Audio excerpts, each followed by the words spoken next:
안녕하십니까. 시간이 돼서 춘천 물포럼 세션 10 시작하도록 하겠습니다. 저는 이 세션의 자장을 맡은 서울대 근무하는 최지용입니다. 이번 세션은 2018년 물갈 일원화 된 이후에 2019년도에 한강유역 물관리위원회가 설립이 됐습니다. 한강물관리위원회가 성립되고 본격적인 거버넌스 활동을 시작할 때 코로나가 터져가지고 소통을 많이 못했는데요. 다행히 우리 이번 춘천 물포럼에서 이런 기회를 주셔가지고 상당히 좋은 기회로 생각을 하고 있습니다. 본 주제는 말씀드린 바와 같이 한강유역 물관리위원회 딱 1년 그 성과와 과제에 관련해서 추진을 하겠습니다. 먼저 발표자로서 우리 1년 성과와 과제 관련해서 한강유역 물관리위원회 간사로 계신 백명수 박사님이 먼저 발표를 하시겠고요.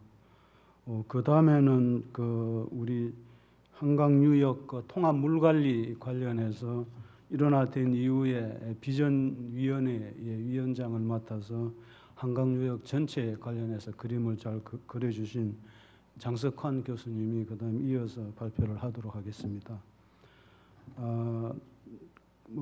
그리고 이제 발표가 난 이후에 한 5분 정도 휴식하면서 토론자는 그때 소개를 하도록 이렇게 하겠습니다. 그럼 우리 3시에 또 마쳐야 되고 또 그 이후에 일정이 있기 때문에 시간을 맞춰서 진행하도록 하겠습니다. 그럼 먼저 우리 백명수 박사님 먼저 발표하는데 20분 이내로 해주시면 되겠고요. 특별히 제가 발표하고 난 다음에 요약을 한다든지 그러지는 않겠습니다. 그렇기 때문에 발표를 지금 시작해 주시면 되겠습니다. 예.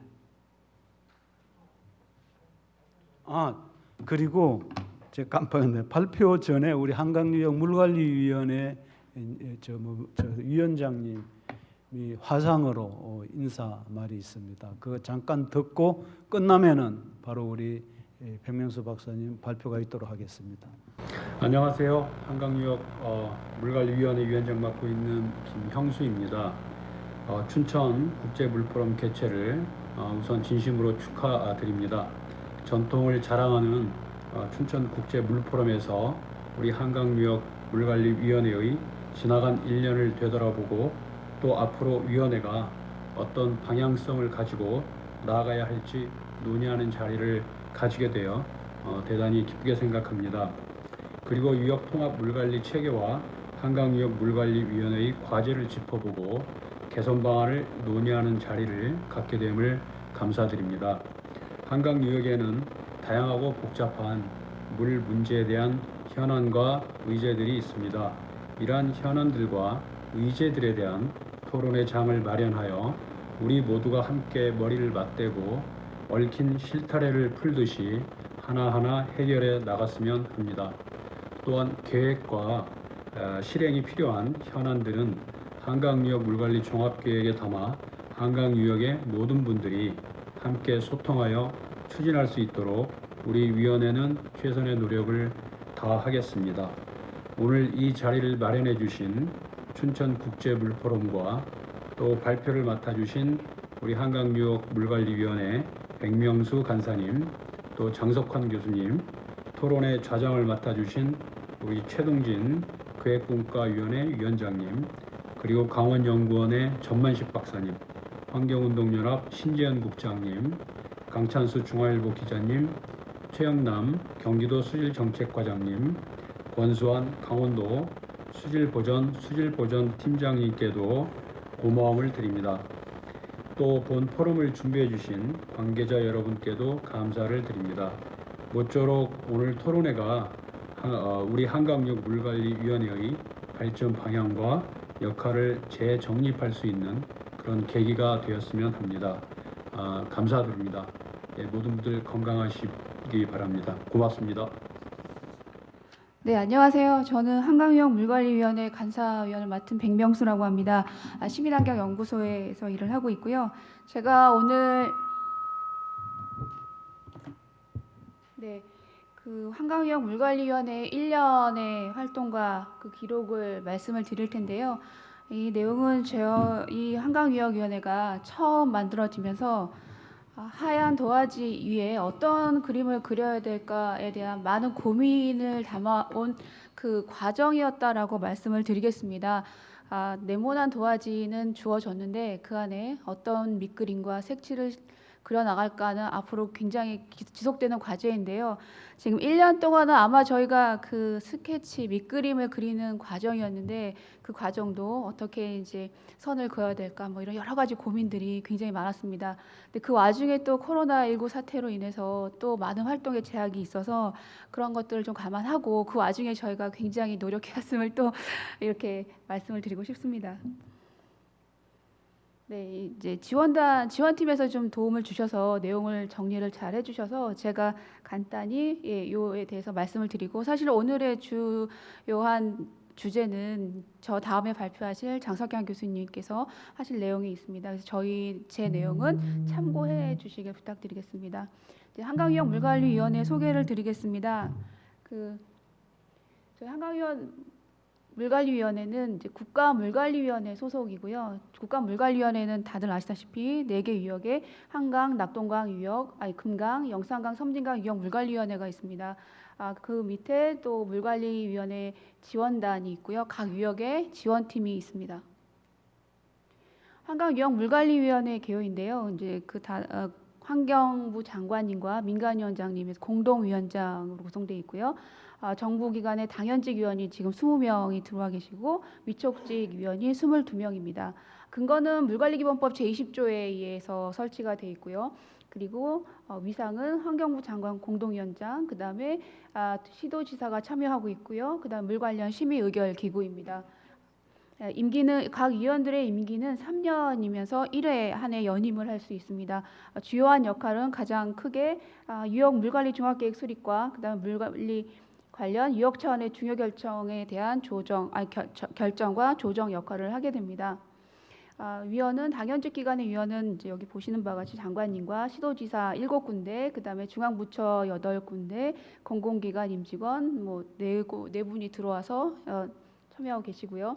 그리고 위촉직 구성원은 지금 인하대 김영수 교수님께서 민간위원장을 맡고 계시고요. 그다음에 5명의 운영위원들이 계십니다. 5명은 저희가 3개 분과위원회가 있는데요. 계획분과위와 정책분과위, 그다음에 물분쟁 조정분과위 3개 분과위원회 위원장님과 저 간사 맡은 그다음에 저희 한강유역 물관리위원회는 다른 유역하고 달리 소통분과를 또 별도로 두었습니다. 소통 소위를 두었습니다.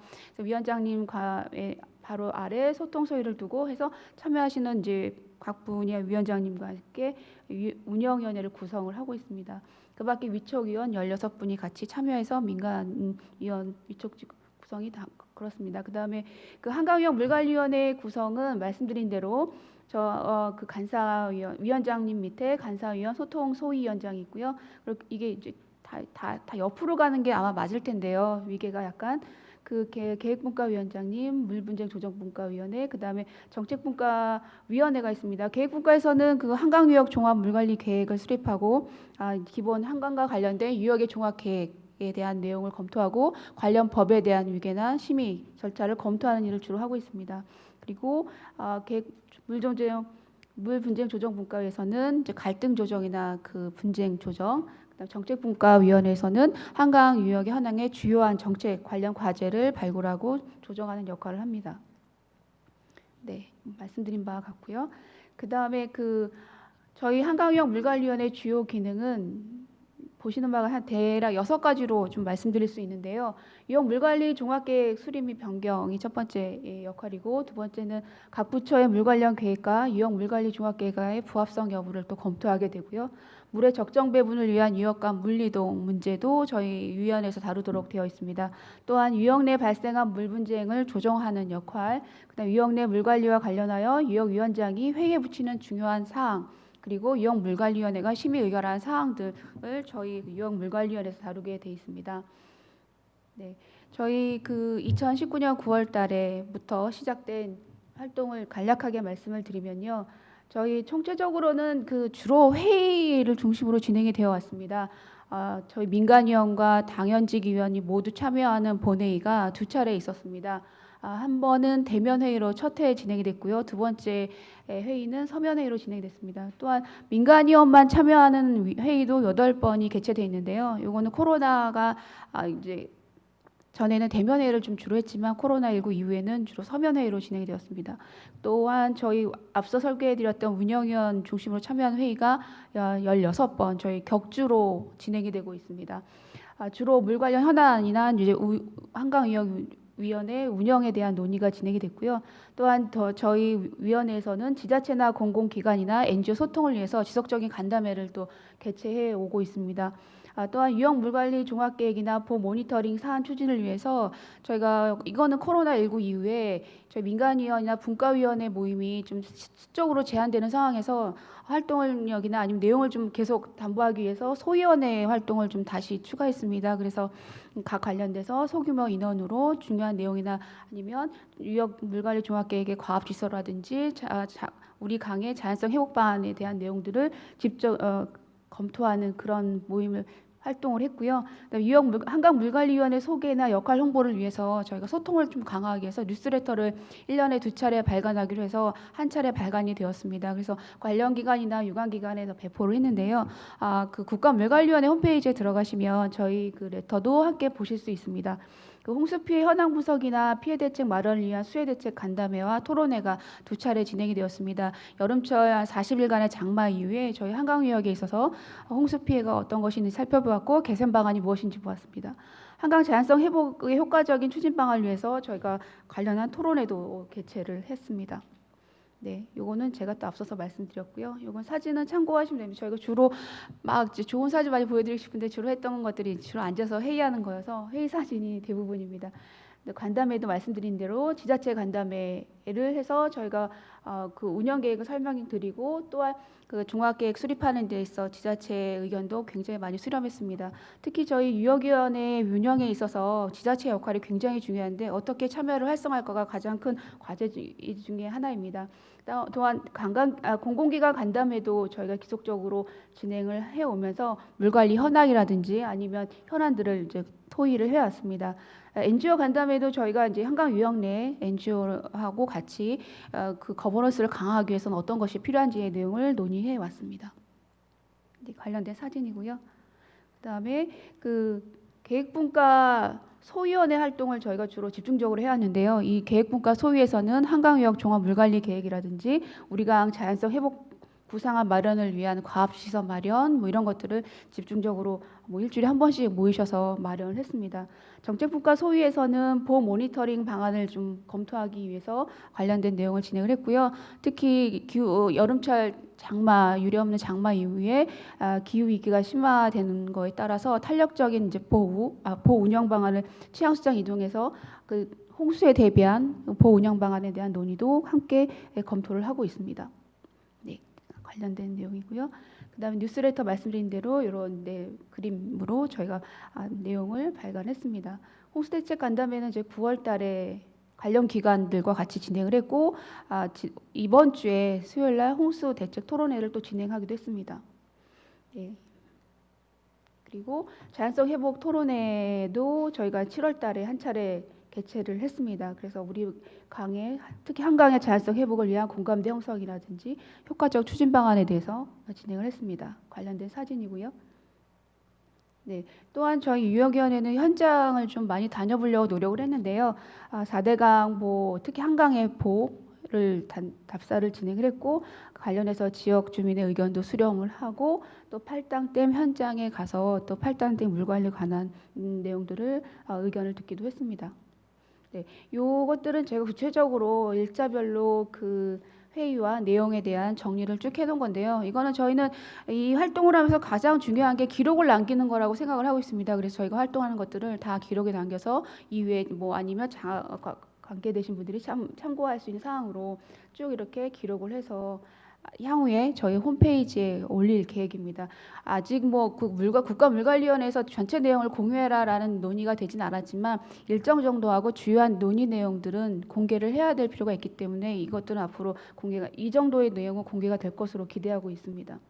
네, 올해는 이제 운영 계획 및 향후 계획인데요. 올해는 이제 주로 저희 한강유역물관리위원회가 한강유역 물관리 종합계획 수립을 이제 추진해 왔습니다. 그래서 물관리 기본법상에 저희가 이제 한강유역 물관리 종합계획을 수립하도록 돼 있는데요. 이건 이제 유역위원회가 수립하는 겁니다. 그래서 과업지시서가 지금 이제 마련이 됐고요. 곧 조만간 발주가 될 계획입니다. 또한 이제 저희가 이 한강유역 물관리 종합계획 수립뿐만 아니라 물 관련 다양한 법을 지속적으로 검토하는 작업을 굉장히 많이 했습니다. 그래서 유역의 최상위 계획인 한강유역 물관리 종합계획과 각종 물 관련 계획들을 연계성이나 부합성 내지는 뭐 어떤 것들이 이제 검토되어야 되는지, 그리고 국가물관리위원회에 의결하기 전에 유역에서 어떤 것들을 사전 심의해야 되는지 검토하고 지속적으로 의견서를 제출해 왔습니다. 또 물 관련 현안 해결 방안 노출은 이제 관련 한강유역 내 주요한 의제가 무엇인지를 저희가 모두 조사하고 어떤 것들을 우선해서 검토해야 되는지에 대한 기초 조사를 지금 수행하는 단계에 있습니다. 또한 한강유역의 우리강 자연성 회복 구상 방안을 마련을 하고 있는데요. 이거는 저희가 과업시설을 마련했고 이미 발주가 되었습니다. 그래서 이제 여기 오신 교수님, 장석환 교수님 중심으로 앞으로 진행될 계획인데요. 이따 저 이후에 발표하실 때 잠깐 내용을 알려주실 거로 생각하고 있습니다. 또한 유역 내 전문성 강화를 위한 지원체계 확립인데요. 저희가 이제 유역인은 회의체입니다. 의결을 하고 심의를 하지만 저희가 상근하거나 상임의 체계가 아니기 때문에 이 역할을 좀 지원해 줄 수 있는 지원팀뿐만 아니라 전문위원이 굉장히 필요한데요. 이제 그런 이제 자문단이 또 구성이 되고 여기에 지원해 줄 수 있는 전문위원 채용 등을 통해서 좀 더 내용을 더 강화해 나갈 계획입니다. 또한 정책 소통 및 홍보 활성화를 위해서 저희가 포럼이라든지 여러 이해관계자가 참여하는 그런 다양한 포럼의 형태, 실험적인 형태 이런 것들을 좀 더 확대해 나갈 계획이 있습니다. 또한 홈페이지가 이미 마련이 되었고요. 여기에 한강유역 홈페이지가 연동이 되면 좀 더 많은 자료를 올릴 수 있을 거로 기대하고 있습니다. 네, 이거는 이제 다시 제가 그다음에 이제 물분쟁 조정분과에서는 물관리 기본법 및 관련 법령을 좀 검토하는 일을 하고 있습니다. 저희가 물관리 기본법에 대해서 1년 동안 지속적으로 이제 실행을 하면서 기본법상에 바뀌어야 될 내용에 대한 내용 검토하는 일을 계획하고 있고요. 또한 기존 물분쟁 사례 검토를 통해서 물분쟁 해결 기준을 좀 마련하는 내용을 또 논의하고 계신 걸로 알고 있습니다.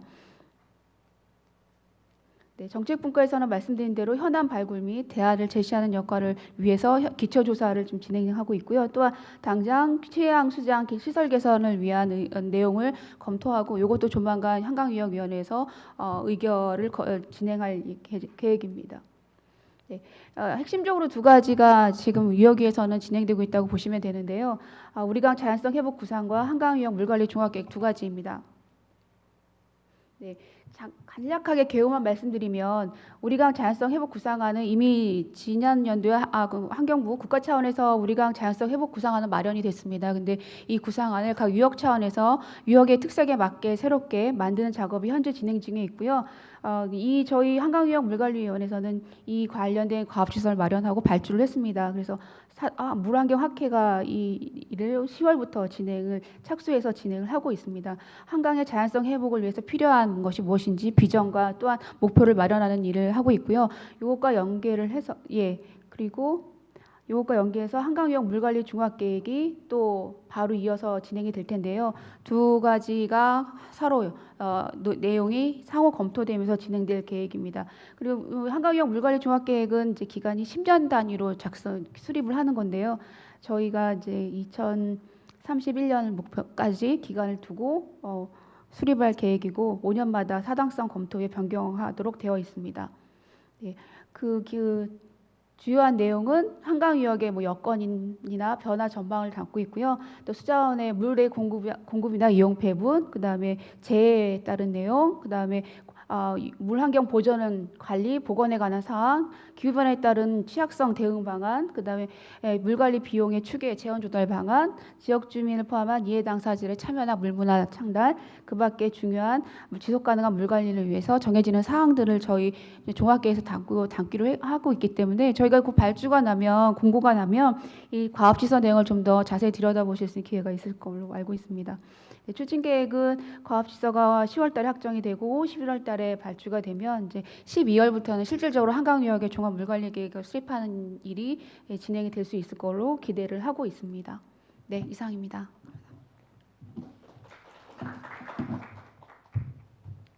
예, 한강유역 물관리위원회 간사위원으로 계시는 우리 백명수 박사님, 우리 한강물관리위원회 1년의 활동 기록을 잘 요약해서 말씀을 하셨습니다.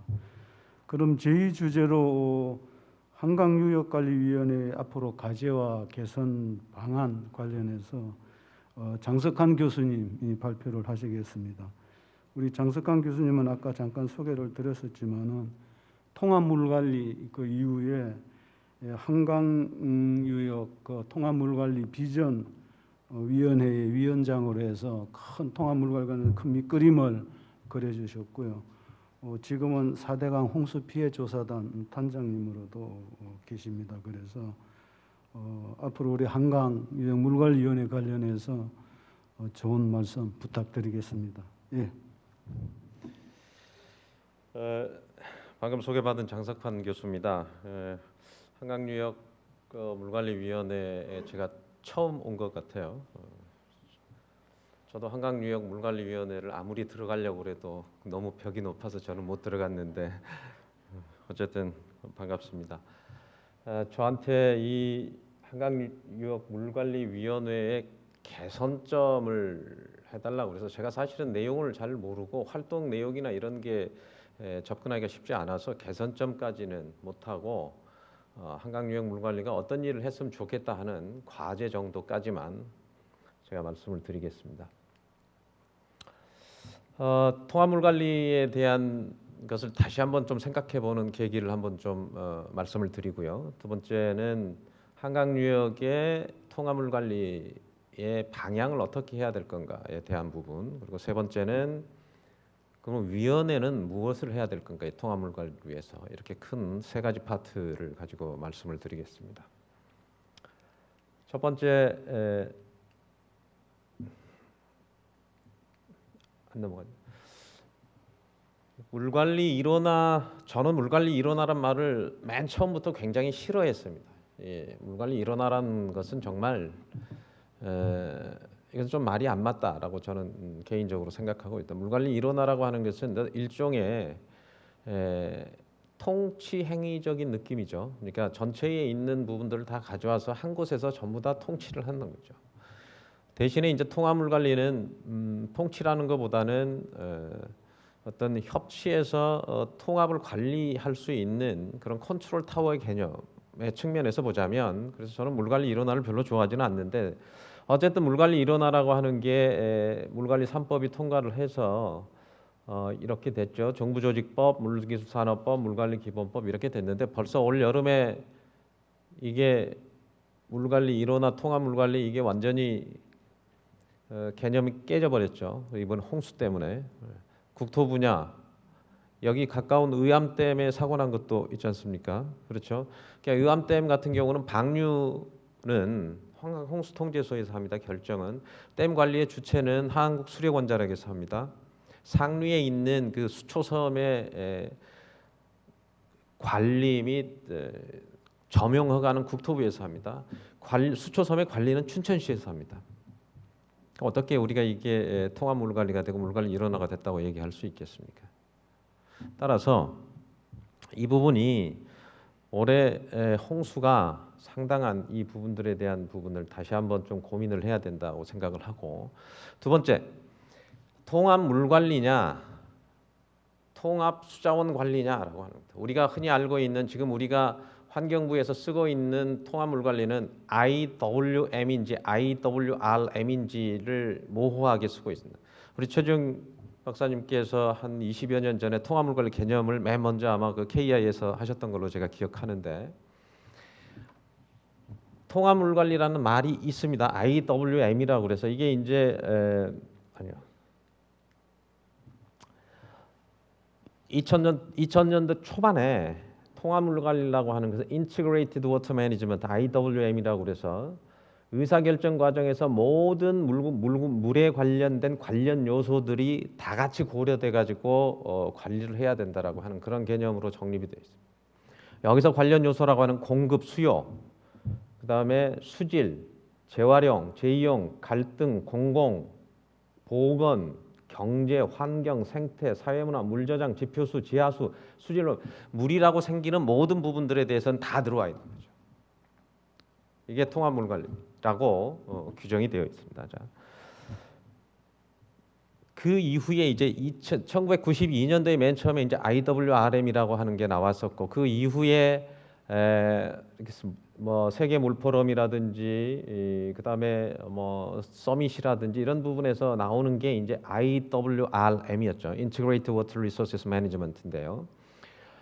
여기서는 이것은 이제 직역을 그대로 하자면 통합 수자원 관리죠. 그래서 물을 자원의 개념에서 봤을 때 어떻게 관리를 할 거냐. 그러면은 이게 자원이라고 하는 것은 인간이 이용해야 되든지 아니면은 자연이 어떤 같이 이용해야 되는 측면에서 보자면 세 가지 원칙을 가지고 있어야 된다라고 하는 거죠. 사회적 형평성, 경제성, 지속 가능성이죠. 그래서 특히 사회적 형평성은 모든 인간과 동물들이 이용자에 대해서 동등하게 이 water resources가 접근이 보장돼야 된다라고 하는 거고요. 두 번째는 가용한 수자원으로서 많은 사용자에게 최대한 혜택을 제공하기 위해서는 공공성의 경제성을 가져야 된다고. 세 번째는 생태적 지속 가능성.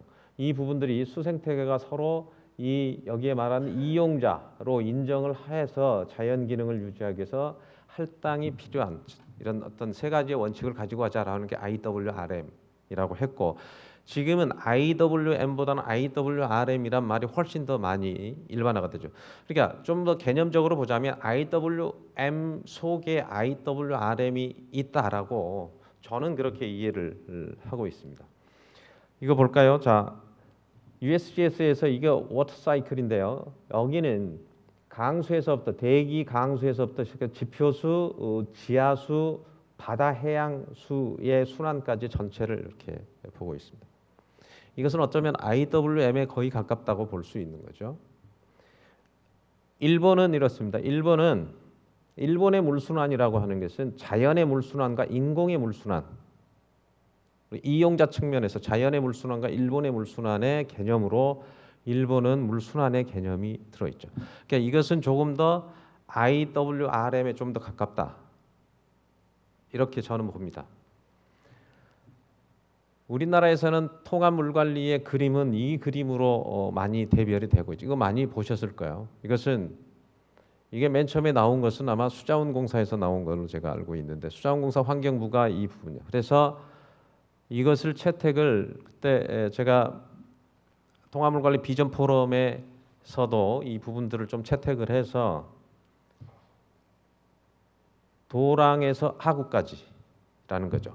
도랑에서 하구까지의 부분에서 이 시설들뿐만이 아니고 여기에 대한 의사결정 기구, 그다음에 조사 정보의 기구. 그러니까 이것은 우리는 어쩌면 우리는 IWRM에 조금 더 가까운 그런 개념으로 이해가 되는 것으로 보면 됩니다. 그래서 우리는 이 부분을 우리가 그러면 우리가 유역 통합 물 관리라고 하면은 그렇다면은 Regional IWRM으로 표현하는 게 맞지 않을까? 아직도 이 부분은 논란이 있을 수가 있어요. 그래서 통합 물 관리를 IWM으로 쓸지 IWRM으로 쓸지에 대한 부분에 대한 것은 좀 논의를 하고 그 개념도 좀 정확하게 또 정립될 필요가 있다라고 하는 것을 말씀을 드리겠습니다. 그래서 저는 이 통합물 관리에 대해서 유역 통합물과 저 편의상 저는 RIWRM이라고 하는데, 자, 이 RIWRM에서 갖춰야 될 과제를 제가 5가지를 생각을 하고 있어요. 계획 분야에 대해서 통합 물관리 계획이 있어야 되고, 조사 정보 분야, 운영 관리 분야, 지역의 물 협력, 그다음에 유역 거버넌스, 이 5개를 우리 통합 물관리, 특히 유역에서의 통합 물관리는 이 방향으로 갔으면 좋겠다 하는 게 제 생각입니다. 그러면 지금 이제 한강에 좀 국한이 되니까 한강에 대해서 좀 얘기를, 한강의 유역 현황에 대해서는 뭐 일반적인 내용이니까 자료로 대체해서 스킵하겠습니다. 어쨌든 한강은 우리가 어쨌든 우리 남한의 한강은 반이죠. 유역 면적으로 보면 4분의 1이지만 인구나 밀집이라든지 경제라든지 모든 걸 보면 한강이 반 이상이다 이렇게 볼 수가 있는 거죠. 그래서 한강에 대한 부분이 국가 수자원 장기 계획과 물관리 기본 계획에서 나누는 그런 이제 중권역, 대권역, 그리고 유역 여기에 조금씩 상이하기 때문에 그 부분도 좀 통합이 될 필요가 있는데요. 어쨌든 한강 유역이 잘 안 넘어가요.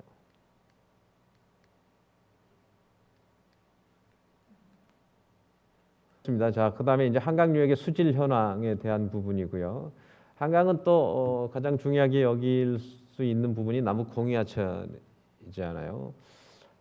제가 최근에 이제 이 남북 공유하천에 대해서 대단히 좀 관심이 많아서 이쪽 부분을 많이 하고 있는데, 물관리 시설도 한강이 제일 많이 있죠. 다목적 댐이라든지 그다음에 여러 개 보호 이런 부분들까지를 다 해서 K워터, 한수원, 농어촌공사, 지자체 이런 부분 다양하게 시설들이 갖춰져 있습니다. 그러면은 한강 유역의 통합 물관리에 대한 부분이 크게 보면 조사 정보, 의사결정, 시설 연계 운영에 대한 부분들이, 제가 생각하는 한강 유역의 통합 물관리는 앞으로 이렇게 갔으면 좋겠다고 하는 부분들에 대한 부분을 몇 가지를 좀 말씀드리고자 합니다. 첫 번째는 계획 분야입니다. 계획 분야는 뭐니 해도 조금 전에 우리 백명수 소장님께서 말씀하셨던 한강 유역 물관리 종합계획 수립인 거죠. 근데 국가계획하고 지금 유역계획하고를 어떻게 나눌 거냐, 지난번에 국가계획에 대해서 KI에서 가서 발표를 했는데 정말 너무나 실망스러웠어요. 연구 보고서처럼 돼 있어서. 그러면 국가계획과 지금 유역계획이 정확하게 타겟에 대한 목표를 좀 설정을 좀 해야 될 필요가 있는데, 예를 들면 이 정책계획은 상위계획으로 하고 집행계획은 유역물관리 종합계획에서 집행계획의 형태, 실행계획을 좀 짤 수 있는 방향으로 됐으면 좋겠는데, 아직 그것에 대한 구분도 지금 정확히 안 돼 있다고 볼 수 있습니다. 그래서 한강유역물관리위원회에서 이 부분에 대한 것이 정말 논의가 깊게 돼 있어서 한강유역에서는 만큼은 실행계획이 여기에 유역물관리 종합계획에 들어 있어야 된다라고 하는 거죠. 그리고 큰 틀에서 보면 이제 계획 분야에서는 또 하나 돼 있는 게, 이제 수도 계획이 환경부에 있는 전국 수도 종합 계획이 있고 광역상수도 정비 기본 계획이 국토부관에 있었던 것들에 대한 부분도 계획 분야에서 통합이 좀 될 필요가 있다고 봅니다. 두 번째는 이제 재해 관련된 부분인데, 재해에 대한 안전성에 대한 것은 그 내용들에서 우리가 지금은 과거에 국토부에서 했던 것보다는 이제는 좀 다른 방법으로 조금 더 분산형 형태의 홍수 대응이라든지, 그래서 하도에서 유역 중심으로 전환해야 된다든지 이런 부분들뿐만이 아니고, 조금 이따가 말씀드리겠지만 하천의 관리도 지금은 국토부에 있지만 통합물관리위원회에서 분명히 그 하천 관리에 대한 비전과 방향도 분명히 세워야 된다라고 말씀드리고 있고요.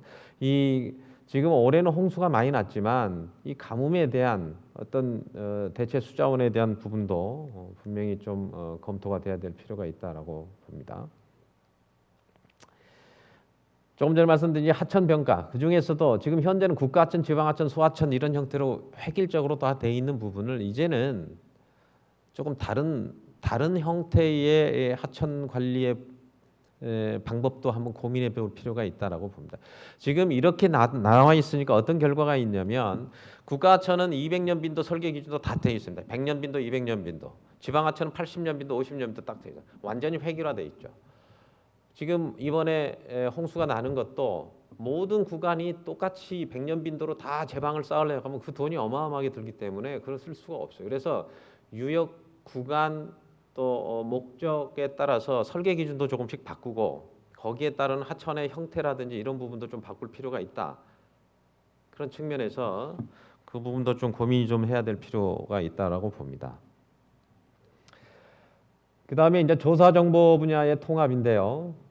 지금은 이렇게 되어 있죠. 지금 수자원조사기술원이 수량을 맡고 있고 환경과학인이 수질을 맡고 있죠. 아직도 지금 여전히 환경부로 통합이 됐음에도 불구하고 이 두 부분이 전혀 합쳐지지가 않고 있죠.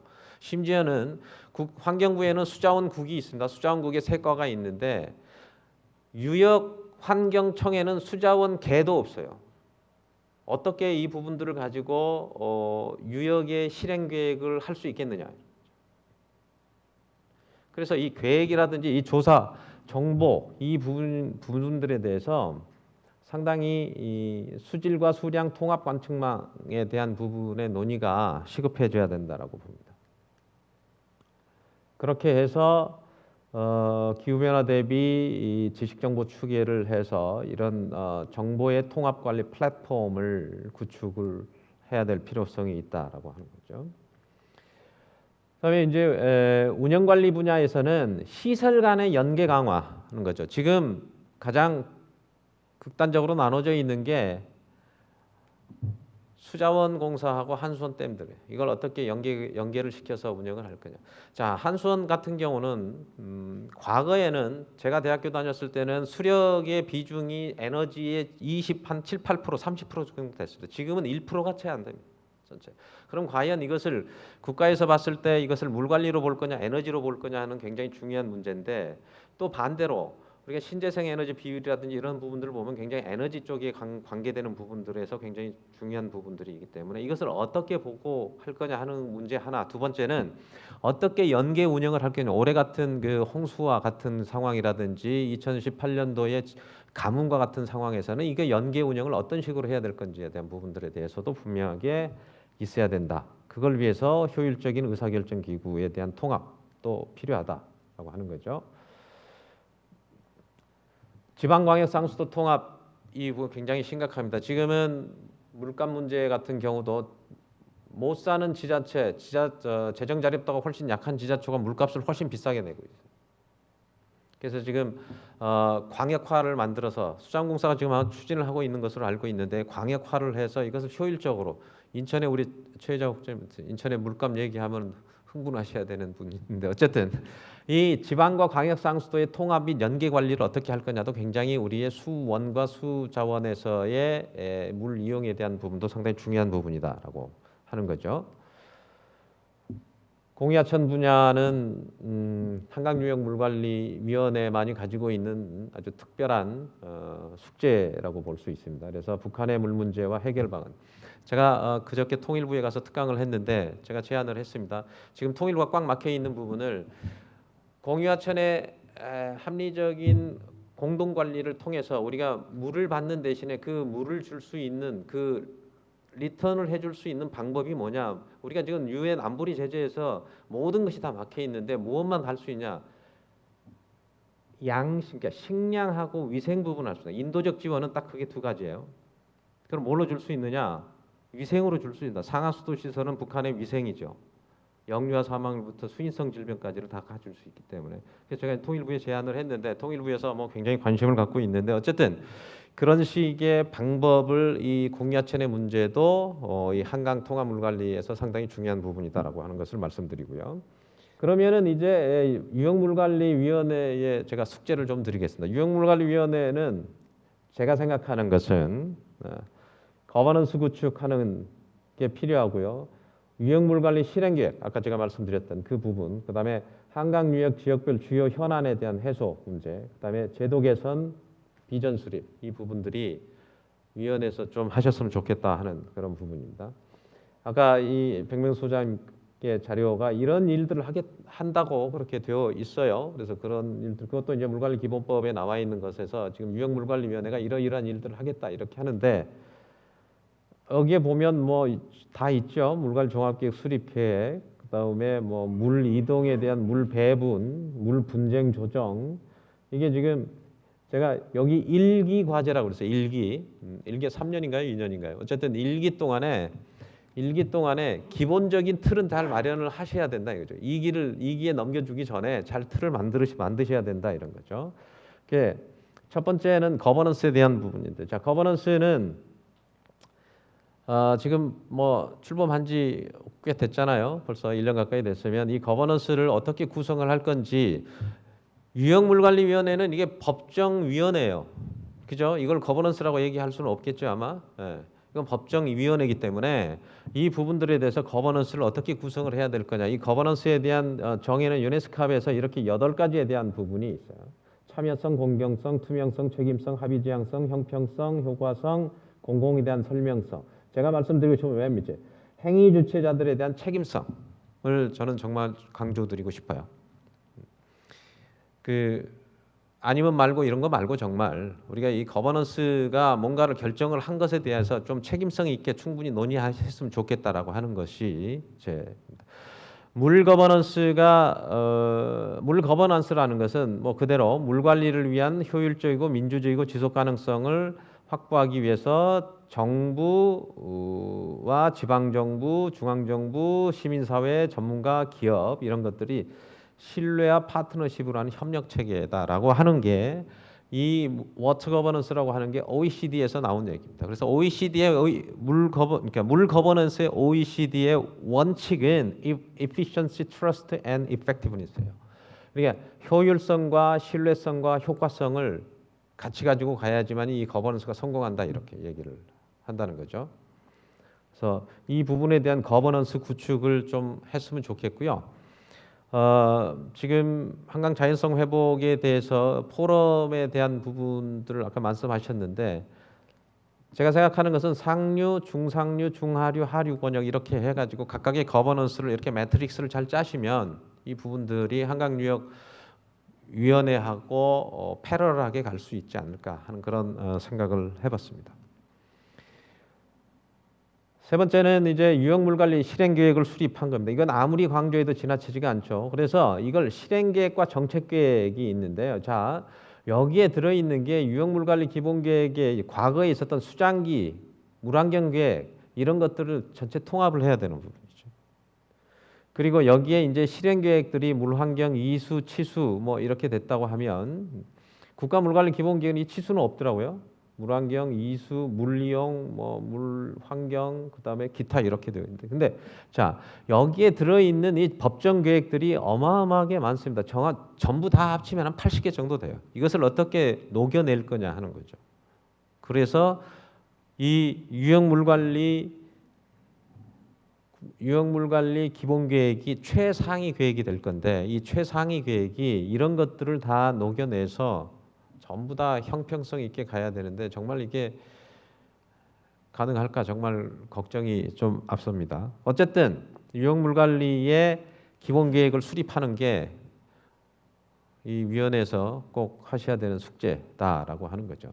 그리고 유형물관리위원회에서 한강유형물관리위원회에서 각 지역의 물 문제도 조금씩은 다뤄야 되는데, 이 부분은 한강수계 5개 시도연구원에서의 나온 과제들이 각각 10개씩 5개 내 있죠. 강원발전연구원, 서울연구원, 경기연구원, 그다음에 인천발전연구원 이렇게 4개의 기관에서, 그러니까 즉 상류, 중류, 하류에 전부 다 있는 거죠. 이 부분들에 대해서는 뭐 자료들이 많이 나와 있기 때문에 이것은 뭐 넘어가겠습니다. 어쨌든 서울시의 9대 이슈, 강원도의 9대 이슈, 그다음에 경기도의 9대 이슈, 그다음에 인천광역시 10대 이슈 이런 식으로 다 나와 있어요. 그래서 이 부분들 중에서 어떤 취사 선택을 통해서 한강유형물관리에서 최소한 각 유역에 대표되는 문제점들에 대한 것을 깊이 있게 논의하고 어떤 갈등과 아니면 해결할 수 있는 방법을 마련하는 게 좋겠다라고 하는 겁니다. 5번째는 제도적 기반 구축이죠. 제도적인 부분들이, 자 여기에 있는 이런 온갖 관련된 법, 제도, 법정 계획들이 물론 국가 차원에서도 분명히 해야 되겠지만 국가 차원에서 이걸 다 정비하기에는 시간과 여러 가지 부분들이 많이 걸릴 거예요. 그래서 한강유형물관리위원회에서 이 부분 중에서도 통화물관리를 위해서 어떤 부분이 어떻게 바뀌었으면 좋겠다고 하는 거꾸로 상향식으로 할 수도 있고, 아니면 자체적으로 할 수 있는 부분들은 뭐 시도 조례로 한다든지 어떤 방향을 좀 만들어줄 필요가 있다. 그래서 이 제도적 기반에 대한 부분을 충분히 논의하고 검토하고 연구해야 된다. 유역물관리위원회에서 제가 너무 숙제를 많이 드린 것 같아서 좀 죄송하긴 하지만 어쨌든 이 부분도 분명히 해야 될 부분이고 예를 들면 이런 거죠. 고랭지 탁수 농업 비저모염 이거 강원도에서 굉장히 심각하게 생각하고 있는 거잖아요. 이런 부분들에 대한 관련법들과 상충되는 부분을 어떻게 제도 개선을 통해서 진행을 할 거냐 이런 거죠. 상선 보호구역의 어떤 경작행위 뭐 이런 여러 가지 도시 생태 황수, 불투수 면적률 뭐 이런 것들도 다 어떤 제도적인 측면에서 먼저 검토가 될 필요가 있다라고 보는 겁니다. 그리고 여섯 번째는 한강의 비전과 목표 수립을 하는 것도 한강 물관리위원회에서 중요하게 생각해야 되는 거죠. 물론 여기에 물기본법에서 나와 있는 이 8조에서부터 19조까지 전부 다 공공성 물순환 이렇게 있는데 아마 이 비전과 목표 수립은 이 통합물 관리의 공공성을 어떻게 확보할 수 있겠느냐라고 하는 것이 가장 중요한 부분이지 않을까 하는 생각을 해봅니다. 이것은 통합물 관리 비전 프로그램 제가 이제 한강 위원장을 했었는데 그 전체에 대한 통합물관리 비전 프로그램 국가 비전도 만들었고 한강의 비전도 만들었어요. 그 당시에. 또 지금 우리강 자연성 회복 비전 여기서도 전체 국가 비전에 대한 부분도 만들었거든요. 그래서 이제 조금 전에 말씀드렸던 한강 유역의 자연성 회복 구상에 대한 부분은 비전을 마련을 하겠지만 그거 외에 한강 전체에 대한 비전 포럼, 비전에 대한 부분, 이 부분도 분명히 위원회에서 정리가 해야 될 필요가 있다라고. 기존에 있었던 부분을 어떻게 한강에 더 접목을 시킬 거고 이게 벌써 3년 됐기 때문에 이 3년 뒤에 우리는 어떤 부분을 더 할 것인가라고 하는 거죠. 그래서 통합물관리 비전과 핵심 전략에 대한 부분들을 기본 원칙과 비전 목표와 전략 이런 부분들도 반드시 수립이 돼야 된다라고 하는 것을 말씀드릴 수가 있습니다. 한강의 자연성 회복 방안에 아까 백명수 소장님께서 말씀드렸는데 이거 물환경학회에서 교수님들 상류, 중류, 하류 해가지고 13분이 모여서 지금 이것을 생각하고 있습니다. 이게 국가의 전체의 우리강 자연성 회복 방안이 크게 4가지입니다. 살아 움직이는 강, 더불어 사는 강, 맑은 물이 흐르는 강, 생명이 숨쉬는 강. 이 4가지의 목표에 한강에 어떻게 녹여서 한강의 자연성 회복에 대한 비전을 마련하고 이 부분들에 대한 계획을 수립할 건지에 대한 부분은 과제를 통해서 말씀드리도록 하겠습니다. 약간 말씀이 길어서 죄송합니다. 이상 마치겠습니다. 감사합니다. 장석환 교수님이 한강유역 물관리 계획 관련해서 방향을 잘 말씀하셨고 그리고 유역 통합 물관리 관련해서 계획, 운영관리 그리고 공유하천 등 주요한 과제도 도출을 했고 특히 이제 유역 물관리위원회 앞으로 주요 과제들도 거버넌스에서부터 자연성 회복 방안 정도까지 잘 말씀해 주셨습니다. 일단 감사드리고요. 다음 토론은 5분 정도 쉬었다가 토론을 하도록 하겠습니다. 그러면은 5분 있다가 시작하도록 하겠습니다.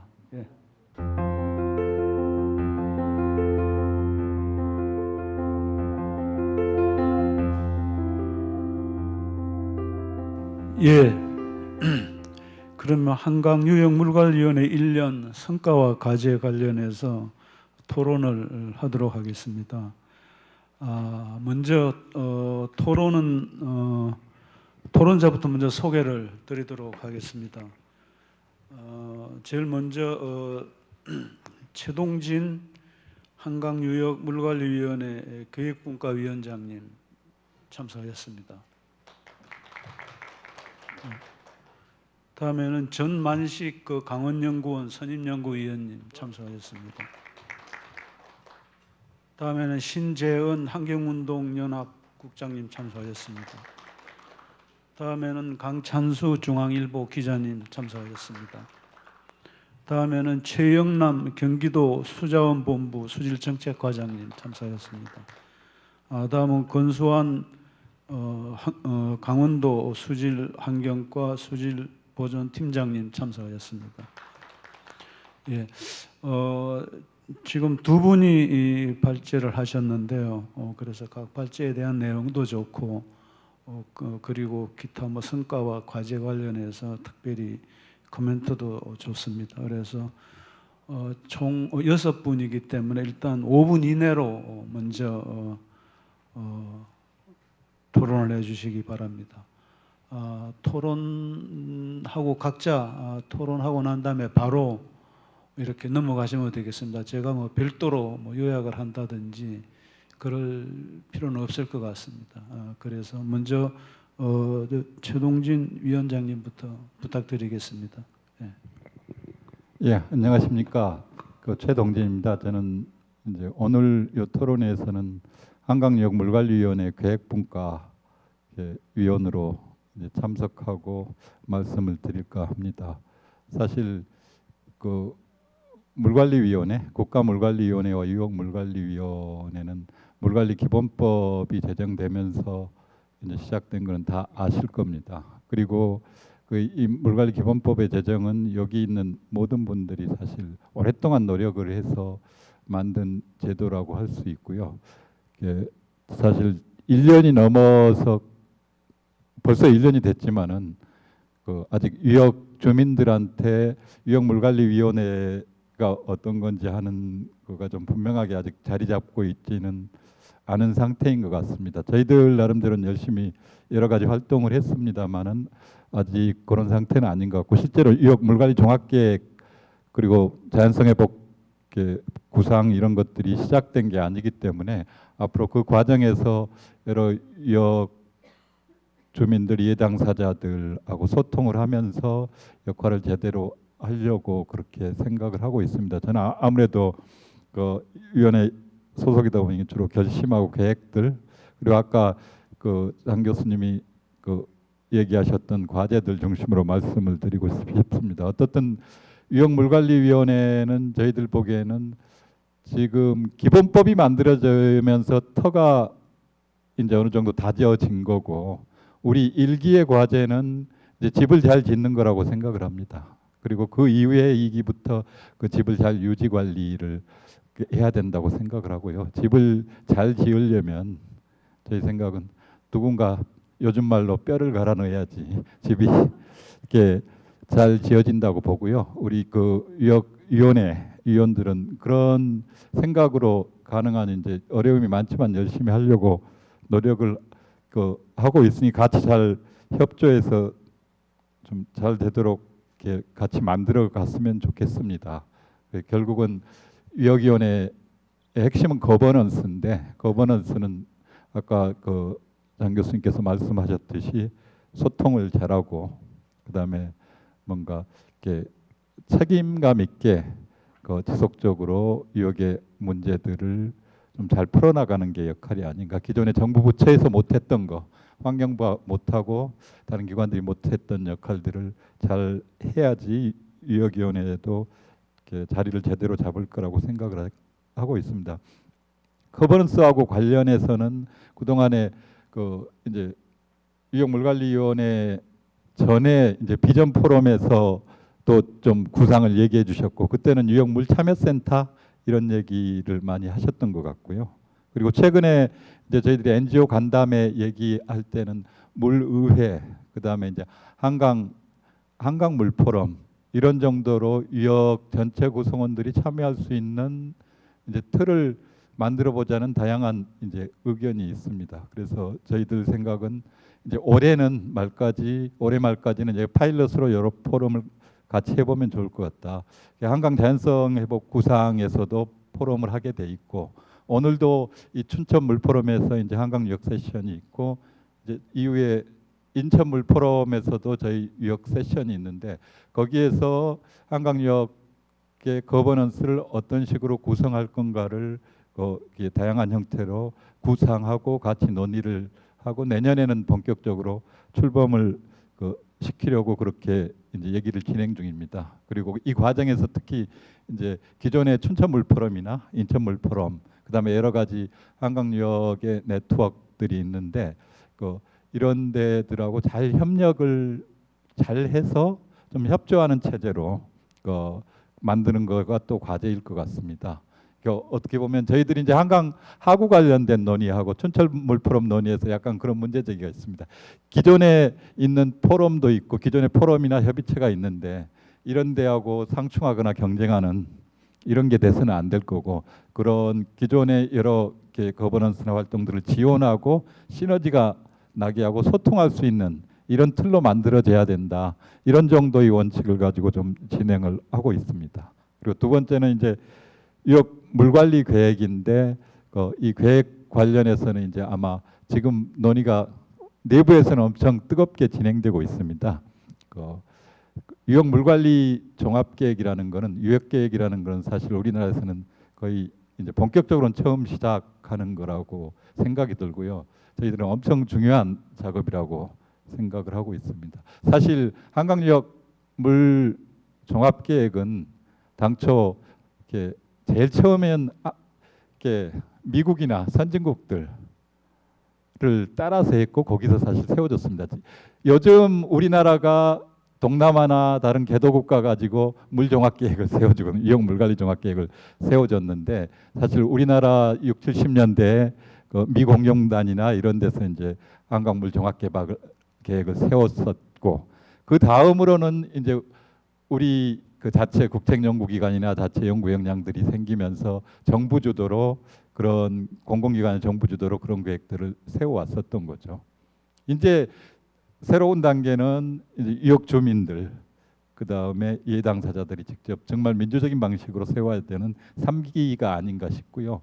그 전에는 주로 따라가는 외국 선진국의 모델을 따라하는 이런 방식이었으면 이번에는 저희들이 정말 그 모델이 없는 상태에서 새로운 모델을 만들어 나가야 되는 상황이라고 생각을 하고, 그래서 여러 다양한 논의를 하고 있습니다. 때로는 뭐 이제 갈등도 하고 있고 내용이나 이제 위상에 대해서 있지만 결국은 목표는 우리가 모델을 잘 만들어 보자는 겁니다. 같이 얘기해서.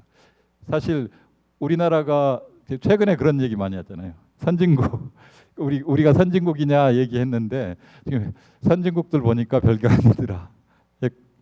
그런 얘기하면서 사실은 지금은 우리가 하는 행동이나 우리가 하는 계획들이 선진국이나 다른 개도국들이 그 관심을 갖고 참고하는 이런 시기이기 때문에 우리가 유역 계획을 얼마나 어떤 절차를 통해서 어떻게 잘 만드는가 하는 거는 연구 대상일 뿐만이 아니고 바로 다른 나라들에 의해서 벤치마킹되고 이제 평가될 거기 때문에 그런 생각으로 유역 종합 계획을 하고 있다. 과거처럼 이제 어떤 특정한 전문가 집단이나 기관들이 만드는 계획이 아니고 정말 이름 그대로 유역 주민들이 참여해서 유역의 종합 계획을 세우는 그런 방식으로 좀 세우려고 하고 있고요. 그래서 지금은 내용도 아까 여러 가지 말씀을 해주셨지만 내용도 중요하지만 그 절차나 방식들을 어떻게 할 건가 무척 고민을 많이 하고 있습니다. 그래서 한강 같은 경우는 저희들이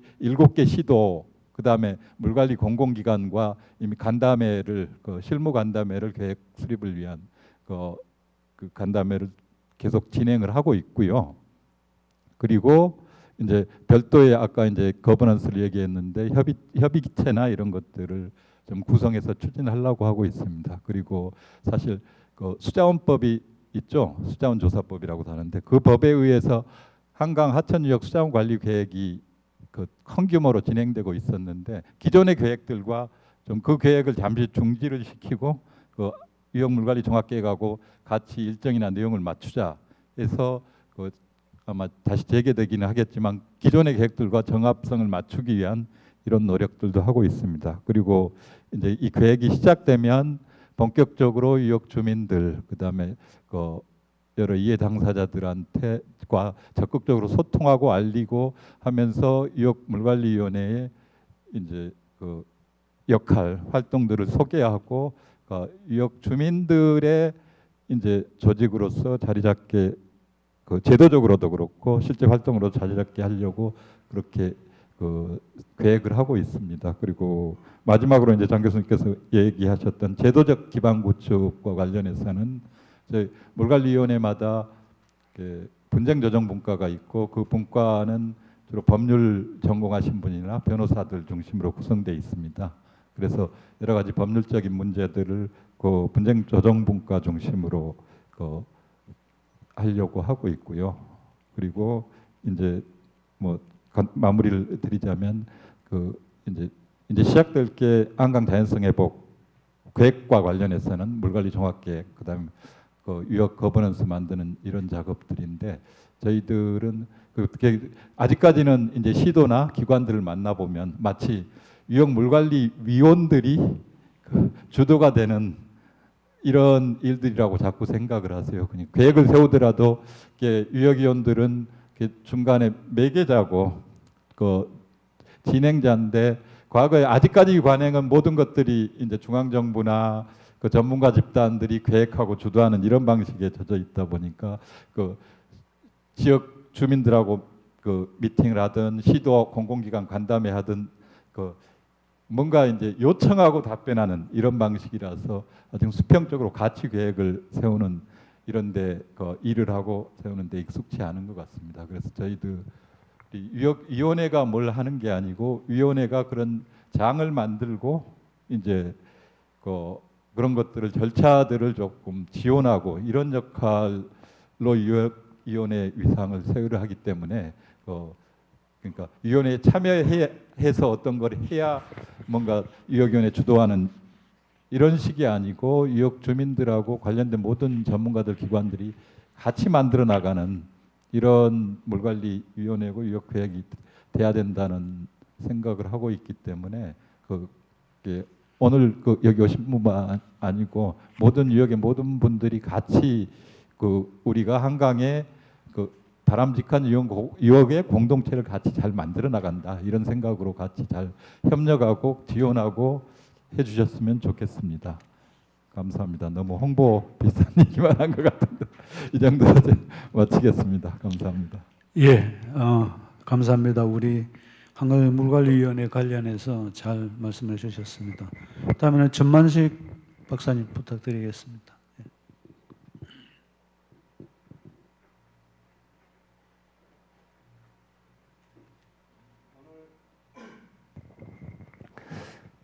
오늘 두 분 발제 잘 들었습니다.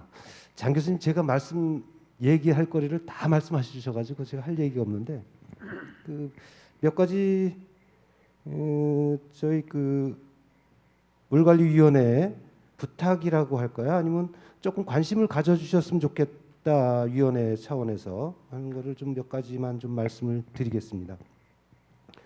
물론 저희들 이제 5개 시도연구원에서 같이 논의하고 많은 고민들을 하면서 보고서도 냈지만 지금 현재 물관리위원회만 가지고는 좀 여러 가지 지금 현장의 문제들을 해결하고 이런 데 좀 어려움이 있겠죠. 그래서 저는 한번 이런 생각을 좀 했습니다. 이 현재 물관리위원회가 여러 가지 이제 시행착오를 겪고 있는 시기라고 좀 생각을 합니다. 그래서 저는 무엇보다 중요한 것은 이 거버넌스 중간 조직 이런 얘기도 나오는데 사실은 굉장히 어려움이 있죠. 구성하고 이행하는데 그래서 한번 저희들이 장 교수님 발표 자료도 있지만 각 시도별로 한강수계 5개 시도에서 이제 이슈들을 쭉 발굴해 놨는데 핵심적인 것 한두 개만 해도 시범사업 개념으로 먼저 좀 시작을 해보자. 시작을 하면서 그 안에서 여러 가지 시행착오 겪으면서 앞으로 우리 한강수계에서는 이 거버넌스라든가 뭐 협의체가 됐든 중간 조직이 됐든 이런 것들을 어떻게 운영을 했으면 좋겠는지 한번 좀 먼저 조속히 좀 하나의 이슈들을 좀 발굴해서 추진해봤으면 좋겠다 하는 생각을 좀 듭니다. 그다음에 또 하나 관심을 좀 가져주셨으면 좋겠다 하는 것이 저는 산림 분야입니다.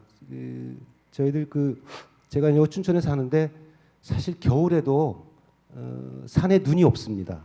와도 금방 녹아 없어지고. 근데 저는 이 겨울 눈이 굉장히 중요하다고 생각하거든요. 근데 이 기후 변화 때문에 갈수기 봄철 감에 굉장히 물 공급에 중요한 역할을 해주는데 그런 것도 있고 뭐 딴 얘기할 이런 개념이 아니라 요즘 산림 관련해서 강원도에 대형 산불들이 많이 나죠.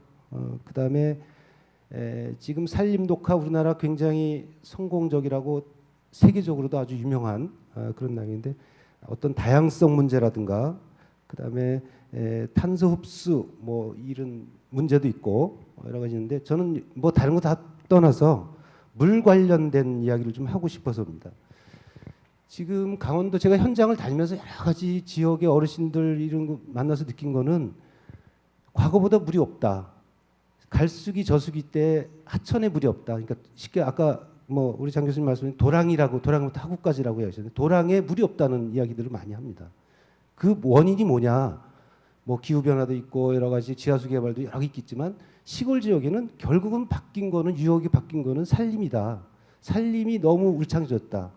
고령화되었다는 것이 저는 개인적인 생각입니다. 그래서 이거를 정말 적절하게 우리가 관리를 하는 차원에서 우리가 이 물과 연계해서라도 유역 통합 관리를 한 차원이라면 산림 분야의 가장 핵심이 되는 물 분야에서 그 관여되는 그러한 인자들 우리가 한번 다시 좀 고민해보고 검토를 해봐야 되지 않느냐라는 것이 좀 그래서 저희들 그 유역 관리 이제 종합 계획 안에서도 이런 분야까지 좀 폭넓게 좀 다뤄졌으면 좋겠다 하는 좀 생각이고요. 그다음에 제가 이제 한강 상류 여기 살면서 늘 징징대는 이야기를 하는데 소양강댐 문제입니다. 소양강댐 문제는 다들 아시겠지만 뭐 거대하죠. 우리 국내에 17,500개의 저수지 용량보다도 큽니다. 아마 놀라실 건데 그게 저수지 17,500개 합해봐야 한 28억 톤 정도 돼요. 근데 소양강 최대 저수 용량이 29억 톤이죠.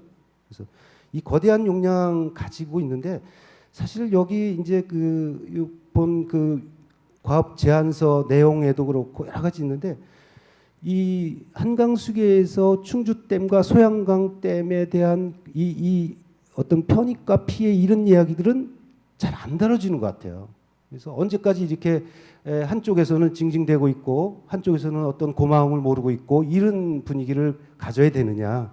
통합관리 되려면 아니면 상하류가 상생하려면 이런 분야도 좀 적극적으로 이런 안에 녹아 들어가야 되지 않겠나 하는 생각을 좀 합니다.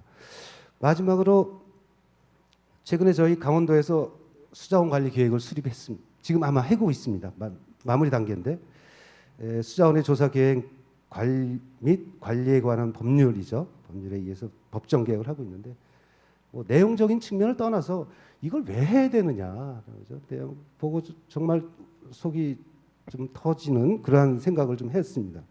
이참에 아까도 말씀하셨지만 80여 개 되는 이런 법정 개혁들 지금도 추진이 되고 있습니다. 그렇다면 우리가 제도 이런 것들도 좀 정비를 하고 여러 가지 하는 단계이긴 하지만 자 이런 것들은 각 지방 도도 그렇고 각 시군에서 계속 지금 여러 가지 법정 계획들은 어쩔 수 없이 해야 되는 거여서 지금 예산을 수립하고 시행하고 있으니 지금 어느 정도 좀 정리가 돼서 각 시군에서 이런 것들은 좀 안 해도 된다라든가 좀 방침을 좀 내려서 저희들 그 위원회 차원에서 좀 이런 것들은 뭔가 좀 해줬으면 어떤 재정적인 것이나 아니면 저희들이 이 정책을 수립하는 데 있어서 굉장히 혼돈을 좀 피하는 데 좀 도움이 되지 않을까 이런 생각을 좀 해봤습니다. 네, 이상입니다. 예, 감사합니다. 일단 우리 바라는 사항 네 가지 시범 사업 중요한 거 과제 발굴해서 하는 거 그리고 산림 분야 그리고 소양댐 관련된 댐 상류 지역 문제 그리고 불필요한 법정 계획 정비 관련해서 말씀드려 주셨습니다. 다음에는 신재은 국장님. 예. 네, 저도 한강유역위원회에 들어가고 싶었는데 못 들어가고 장벽에 막힌 신재은 활동가입니다. 우선 유역위가 생긴 지 1년이 조금 넘었네요. 그렇죠? 굉장히 많은 과제들이 있고 사실은 처음 생겨서 어디부터 어디까지 다뤄야 될지에 대해서 유역위도 국가위도 아니면 지자체도 전문가도 시민사회도 다들 아직은 좀 가는 말 못하고 있다는 느낌이 좀 많이 드는데요. 유역 계획 잘 짜고 계시겠지만 기본적으로 유역위가 비전을 잘 마련하고 장기적 관점에서 유역 논의를 좀 주도해 주셨으면 좋겠다는 고민이 있습니다. 그 지난주에 낙동강 유역위원회에 다녀왔는데 낙동강 유역위원회 그 간담회 때도 그랬고 최근에 낙동강 유역청장님이 그 국정감사 받으시는 모습을 봤는데 지역의 의제들을 지역의 유역청장님들도 위원장님들도 잘 캐치를 못하고 계세요. 왜냐하면 낙동강 같은 경우도 영주댐이 됐건 낙동강 통합물관리가 됐건 모든 논의를 다 중앙부처가 주도하고 있기 때문에 실제로 유역 안에서 그 내용을 아예 캐치도 못하고 쫓아오지도 못하고 또 주도하는 건 더더욱이나 못하고 있는 그런 상태였던 것 같습니다. 한강에서도 사실은 중요한 의제들이 꽤 많이 여기저기서 논의가 되고 있는데 이를테면 경인아라뱃길 같은 논의도 굉장히 치열하게 논의가 진행되고 있는데 이 논의를 마무리 지으면 이거를 유역위에다가 올려야 되나? 이런 논의들을 또 고민을 하거든요. 최근에 이제 논의가 좀 논의라기보다는 비판이 많았던 수돗물 유충 사고 같은 경우에도 사실은 굉장히 규모 있는 이슈가 터졌는데 이 이슈를 어느 단위에서 어떻게 풀어야 되는지에 대해서 사실은 좀 가늠하기 어려웠던 게 아닌가. 그러면 한강유역위가 어떤 방식으로 중요한 갈등 사안들, 논쟁 사안들을 좀 풀어내는 데 역할을 할 수도 있을까? 이제 이런 고민들 해서 그때그때 이슈도 그렇지만 장기적으로 유역의 의제들을 주도하는 역할들을 유역위가 좀 했으면 좋겠다는 거고요. 기존의 수계관리위원회가 유역위원회로 저는 한 단계 진전했다고 좀 고민을 합니다. 그 기존의 수계가 선적인 관리 중심이었다면 유역위는 면적인 관리 중심일 거고 저는 기존의 수자원 중심의 관리에서 유역 중심의 관리로 수계위원회나 수계법이 상수원의 수도권에 있는 사람들에게 먹을 물을 주기 위해서 상수원의 수질을 관리하고 거기에 따르는 재정적인 혹은 주민과의 상생 방안을 논의하는 그런 수준이었다면 유역위는 훨씬 그보다도 더 넓은 수준에서 이른바 도시의 물순환까지도 다루는 그런 넓은 관리로의 진전을 의미하기 때문에 사실은 아까 쭉 얘기해 주신 것처럼 한강이라고 하는 넓은 유역 안에 굉장히 많은 의제들이 있을 텐데 핵심은 전만식 박사님 얘기하신 것처럼 우선순위를 정리하는 일일 거라고 저도 생각을 합니다. 한강 수계 안에서 결국에 핵심은 수질 개선과 거버넌스가 될 텐데요. 저는 그 부분에서 그러면 수계위에 어떻게 역할을 나눌 건가에 대한 조정 부분이 굉장히 필요하다고 생각을 하고요. 현재로서 유역위는 국가위 하위기구 아니면 수계위와의 경쟁기구 이런 약간 모호한 정체성을 가지고 있지 않나 이 부분을 좀 잘 다듬어 나갔으면 좋겠다고 생각을 합니다. 그런데 유역 내 의제를 잘 발굴하고 우선순위 사업을 만들어서 성공 사례를 만들어내려면 주도적으로 역할을 해야 되는데 그 역할을 하기 위해서 저는 독립사무국을 설치하는 게 굉장히 필수적이라고 생각을 합니다. 이 부분을 이제 그 관에서 주도하기도 쉽지 않은 부분이고요. 간사위원님이 이거를 다 컨트롤할 수도 없고 사실은 그때그때 안건 자료나 회의 자료 혹은 중요한 이슈들에 대해서 논의의 장을 만드는 것까지도 제가 볼 때는 비상근 위원들이 할 수 있는 일부분이 아니기 때문에 여기에 대해서 독립사무국 설치가 좀 중요해 보이는데 국가위도 아직 독립사무국이 없죠? 맞나요? 네. 그 우선순위 사업이라고 하는 거에 대해서 시민사회는 핵심적으로 4대강 사업과 또 연결성 회복 사업에 대해서 주목을 하고 있습니다. 한강에 여주시에 3개 보가 있는데요. 사실은 제가 4대강 조사평가단의 간사이기도 한데 그 4대강 위원회에서 제가 맨날 얘기하는 게 4대강 조사평가단이 아니라 3개강 조사평가단 같다 그런 얘기를 하거든요. 한강이 사실은 정치적인 반대가 없는데도 불구하고 너무 논의가 뒤처져 있기 때문에 이 부분에 대해서 저는 유역위 차원의 조금 적극적인 드라이브가 필요하겠다 이런 고민이 좀 있습니다. 또 하나는 이제 연결성 회복 관련된 과제인데요. 이 과제가 사실은 유역 단위에서 굉장히 많겠지만 EU에서 그린딜 사업을 추진하면서 핵심 전략으로 채택하고 있는 생물 다양성 전략에서 프레시워터 관련된 전략은 단 하나만 제시를 하고 있습니다.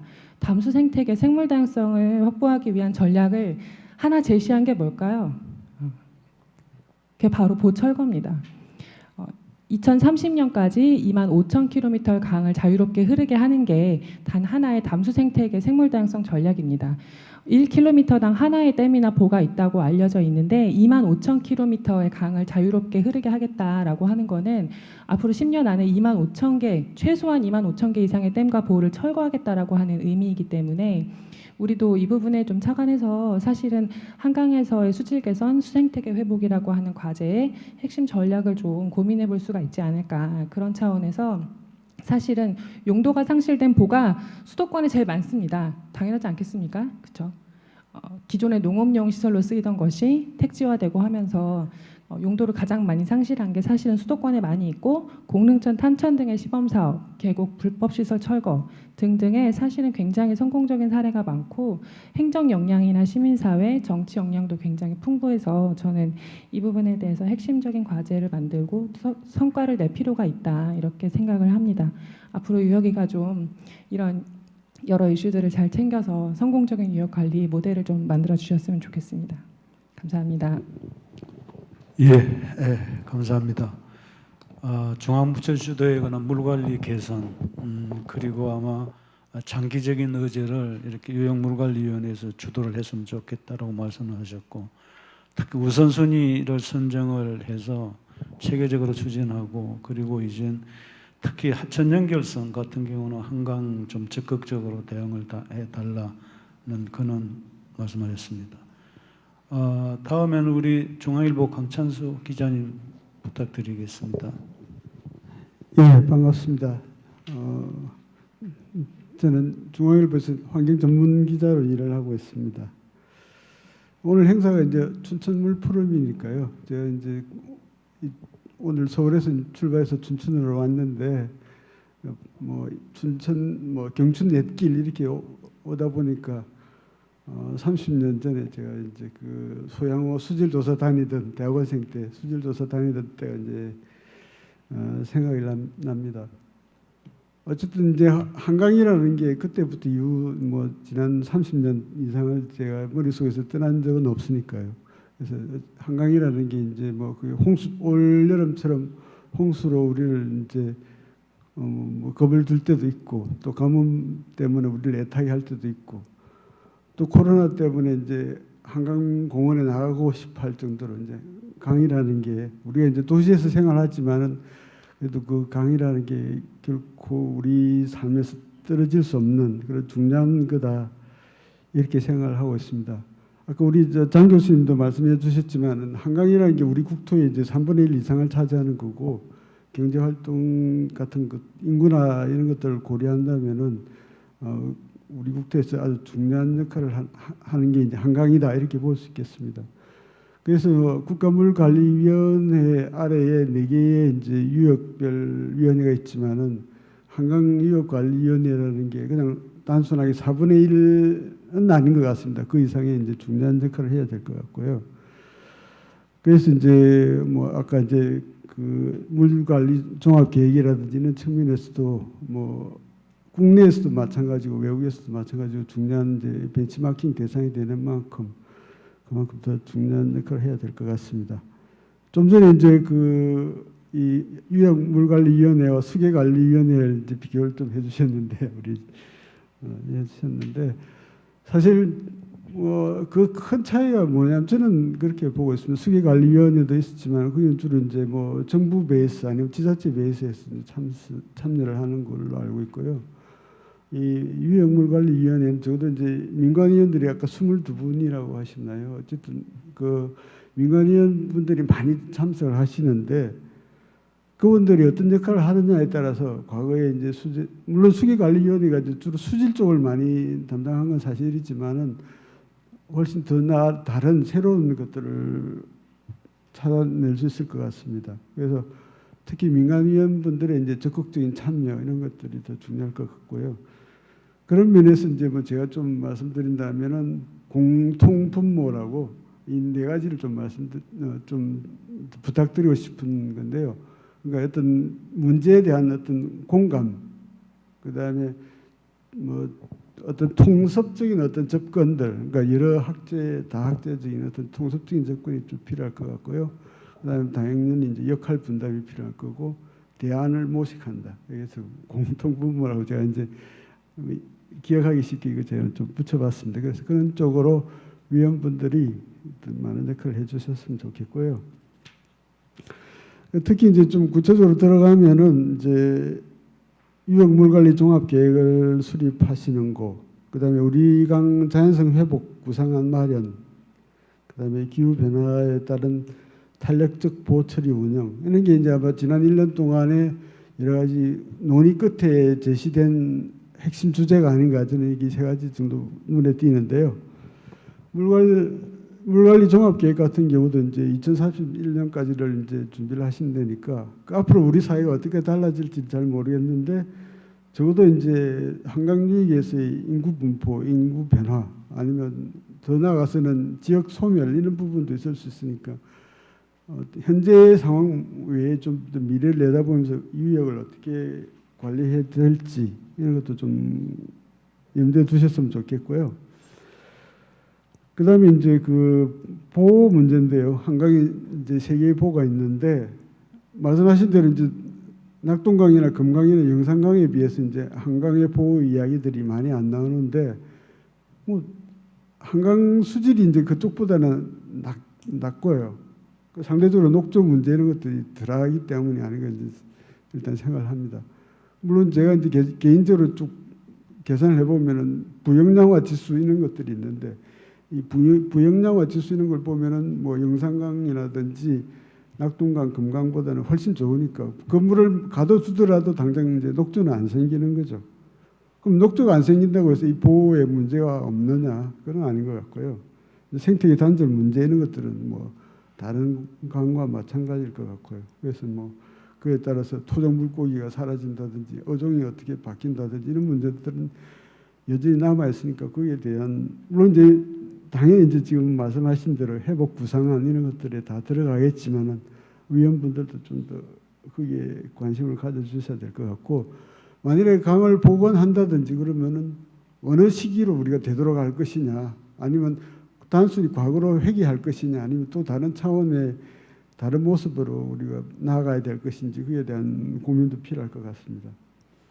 그다음에 홍수 문제에 대해서도 이제 다시 한번 올여름을 계기로 해서 따져 보셔야 될 것 같은데 그래서 특히 이번 여름에 나온 이야기들이 4대강 사업으로 해서 본류 구간은 이제 많이 홍수 대비가 됐는데 지류 지천들은 잘 안 됐다 이런 말씀들을 많이 하죠.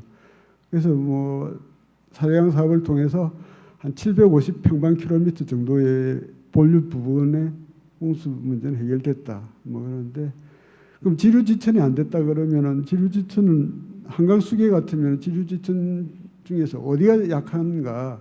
뭐 철원인지 아닌지 철원 지역일 수도 있고 아닐 수도 있고 그렇고요. 그다음에 지류지천을 복원을 한다면 하면 어떤 방식으로 어떻게 할 것이냐? 뭐 준설과 토목과 같이 과거의 4대강 사업처럼 할 것이냐 이런 것도 고민을 해보셔야 될 것 같고 그다음에 뭐 목동에 있는 대심도 터널 같은 것들을 계속 더 지어야 될 것이냐 이게 얼마나 가치가 있는 것이냐 이런 것도 따져보셔야 될 것 같고요. 그다음에 수질 문제 같은 경우도 이제 다시 한번 계속 뭐 따져봐야 될 것 같습니다. 팔당댐 같은 경우에 20년 전하고 지금하고 비교를 해보면은 BOD 같은 것들은 생물학적 산소 요구량 같은 경우는 조금 나아졌습니다. 뭐 예를 들어 1.5 ppm에서 1.2 ppm 정도로 조금 좋아졌다 할 수 있지만은 화학적 산소 요구량 COD 같은 경우는 오히려 더 나빠졌거든요. 그게 왜 나빠졌느냐? 그랬을 때 어떤 문제가 생길 수 있느냐? 수돗물 만들 때 트리알로메탄이 나올 거냐 안 나올 거냐 이런 거에 대한 것도 계속 고민해야 될 과제일 것 같습니다. 또 뭐 고랭지 제수밭 문제 이런 것도 그렇고요. 그다음에 이제 개발과 보전 갈등의 문제도 계속 이제 따져봐야 될 문제인데 이제 그 수질오염 총량 관리제는 제대로 이행되고 있느냐? 상류의 주민들은 상류의 지자체 주민들은 규제를 받고 있는데 그걸 30년 전 방식을 지금 그대로 갖고 왔을 때 더 개선할 여지는 없느냐? 그분들의 고민들이 있을 거 아니겠습니까? 규제에 따른 박탈감 같은 것들은 어떻게 해소해 줄 것이냐, 그런 부분들도 계속 또 고민해주고, 그만큼 우리가 30년 동안에 테크놀로지가 발전했으면은 좀 더 다른 방식으로 그분들이 또 규제를 풀어줄 수 있는 부분은 없을 것이냐, 이런 것도 좀 더 고민을 해봐야 될 것 같습니다. 이런 것들을 좀 위원회에서 계속 고민해 주셨으면 하고 부탁을 드립니다. 이상입니다. 예, 한강 유역이가 상당히 아마 중요한 이런 역할을 해야 된다고 말씀하셨고, 그리고 특히 민간위원으로서는 적극적인 참여를 공통 분모를 예를 들어가면서 제시를 해주셨습니다. 특히 이제 우리 한강 유역 계획이라든지 기타 자연성 회복 보관리 문제 관련해서 우리 위원회가 방향을 잘 제시를 해줘야 될 것도 말씀하셨고, 특히 홍수 문제 그리고 지류 지천 문제 그 관련해서는 취약 지역 관리 방향도 고민을 많이 해야 된다고 말씀하셨습니다. 특히 마지막으로 한강 유역에 산재한 그런 수질 문제 그리고 개발과 보존 문제, 총량 관리, 또 상류 지역 그 규제 해소 방안 등도 아마 위원회에서 앞으로 아마 해결해야 될 거는 과제로 지시를 해주셨습니다. 감사합니다. 다음에는 우리 경기도 수질정책과장님이신 최영란 과장님, 예, 부탁드리겠습니다. 저는 이제 1년 동안 유역관리위원회가 출범하면서 지금은 조직을 다지면서 앞으로 할 수 있는 체계를 갖추는데 올해는 의미를 가졌다고 저는 느끼고 있고요. 제가 그 금강보 철거 때문에 저희가 당연직으로 돼 있어가지고 회의를 제가 9번 이상 갔다 왔습니다, 실적으로. 그러다 보면 느낀 게 뭐냐면 거기서 논란이 됐던 게 실무위원회를 할 때 그 정책분과위를 구성을 했는데 민간위원회로만 구성을 해서 거의 보에 대한 결정을 거의 내려놓고 그 다음에 당연직을 불러서 회의하는 형태로 운영을 했어요. 그러다 보니까 세종시나 충청남도에서 반발이 됐던 문제가 당연직에 도지사를 해놓으면 도지사께서 맨날 회의를 어떻게 오느냐, 1년에 한 번 오는 것도 어려운데 그것도 여러 도지사가 오는 게 어렵지 않냐. 그래서 대참은 또 부지사까지만으로 돼 있어요. 그럼 부지사님이 과연 올 수 있느냐, 그것도 거의 불가능하다. 그 실무과장이나 국장이 올 수 있도록 의견을 했어야 했는데 못했다. 이게 굉장히 논란이 됐었습니다. 그래서 지자체의 의견이 충분히 수렴이 안 됐다는 게 이게 반발이 돼가지고 여러 번 회의도 반복하고 그랬는데요.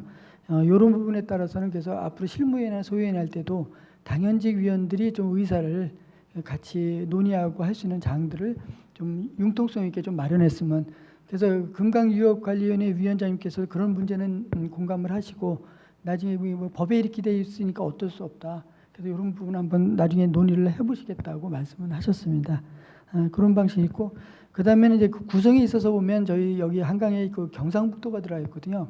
저도 경기도가 금강 유역을 저도 가다 보니까 지사님 오라니까 못 가니까 제가 대신을 참석했는데 내가 왜 참석했는지를 모를 정도로 이유를 몰랐어요. 왜냐하면 저희는 3개 리만 들어가요, 안성에.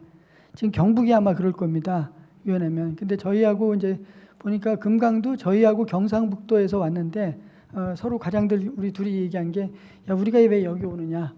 나중에 결국은 의견 내라고 그러니까 의견을 내려니까 서면 심의를 내야 되는데 참석을 못 하시고, 근데 이거를 비서실 보고 하니까 이거 우리가 왜 의견 내야 돼. 왜냐하면 당장 그 세종시에 있는 국회의원, 뭐 청송리에 있는 그 뭐 야당 쪽 국회의원님께서는 막 그 뭐죠, 반발하는 서한을 또 우리 지사님실에 보냈고, 또 여러 가지 이런 갈등이 있는 상황에서 과연 우리가 이걸 어느 편을 어디 결정할 수가 없지 않냐. 그래서 갈등을 굉장히 겪어서 저희는 결국 기권하는 걸로 나중에 얘기했거든요. 그래서 이런 부분이 있기 때문에 구성에서 과연 우리 여기 이 위원회도 과연 경상북도를 그냥 가져가야 될까, 이런 문제도 한번 고민을 해봐야 되지 않을까. 왜냐하면 전혀 관련도 문제에 와서 회의만 해서 시간 낭비하고 이런 것도 좀 의미가 없지 않나, 이런 생각도 좀 해봤습니다. 그리고 의제 부분에서는 굉장히 그 10건을 저희 경기도 걸 잘 과제에 대해서 잘 골라주셨는데요. 지금은 저도 이제 32년 동안 제가 물정만 공무원 생활 32년 하면서 물정만 26년을 했습니다. 그래서 팔당 쪽에만. 그러다 보니까 누구보다 이제 과정을 많이 하는데, 지금은 초창기 90년대 2000년대까지만 해도 굉장히 수질이 이슈였었어요. 뭐 난개발 문제라든지. 근데 지금은 제가 제 몸으로 느끼는 건 수량의 문제입니다. 아시다시피 2014년 15년도 최고의 가뭄이 들었을 때는 물론 저 충주 저 보령댐 있는 데는 제한급수가 들어갔잖아요, 8개 시군이. 수도권 지역에도 거의 제한급수 얘기가 나왔었습니다.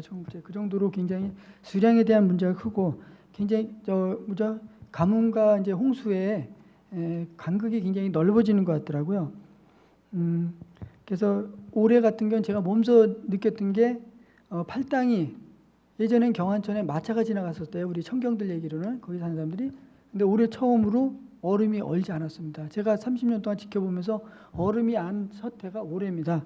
그만큼 기온은 급속도로 변하고 있기 때문에 지금 그 수량을 어떻게 할 것인지에 고민을 해야 되는데 지금 당장 저희가 닥친 게 환경부하고 지금 고민하고 있습니다. 지금 평택의 그 삼성 고속단지 30만 톤 물량을 가져가야 되는데 이 물량이 팔당에서 부족하다는 겁니다. 그래서 지금 환경부하고 지금 수도권 수도 정비 기본계획 그 심의를 요청을 드린 상태고 또 정부에서 또 하이닉스 용인의 클러스터를 또 건설하잖아요. 여기도 20-30만 톤의 또 물이 가져가야 됩니다. 이것도 이포보나 이쪽에서 가져가야 되는 문제가 생겼거든요. 그래서 아까도 그 보호에 대해서 말씀을 해주셨는데 보호에 대해서 기능이 없어진 보들이 실질적으로 제가 볼 때는 도시화된 지역은 많아요. 아까 말씀하신 대로. 그런데 지금 이포보나 이쪽의 보에서는 지금 우리가 물 가져가는 게 하이닉스에서 한 10만 톤 가져가고 있고 뭐 동부 하이텍에서 또 몇만 톤, 그다음에 그 오비맥주에서도 가져가 있고 또 이천 여주에서도 11만 톤 취수하고 있고 이런 문제가 있기 때문에 아마 환경부에서도 보를 그 검토할 때 개방을 할 수는 시험을 개방할 수 있는 여건이 없기 때문에 못한 걸로 알고 있고요. 당장 그 물 문제가 가장 그 수요를 어떻게 할 거냐가 보호의 관계 고민이 될 것이고 이 방안이 좀 논의가 돼야 될 것 같고요. 그 다음에 지금 뭐 보도 그 보면은 저희 왕숙천 같은 경우도 보가 밑에 있거든요.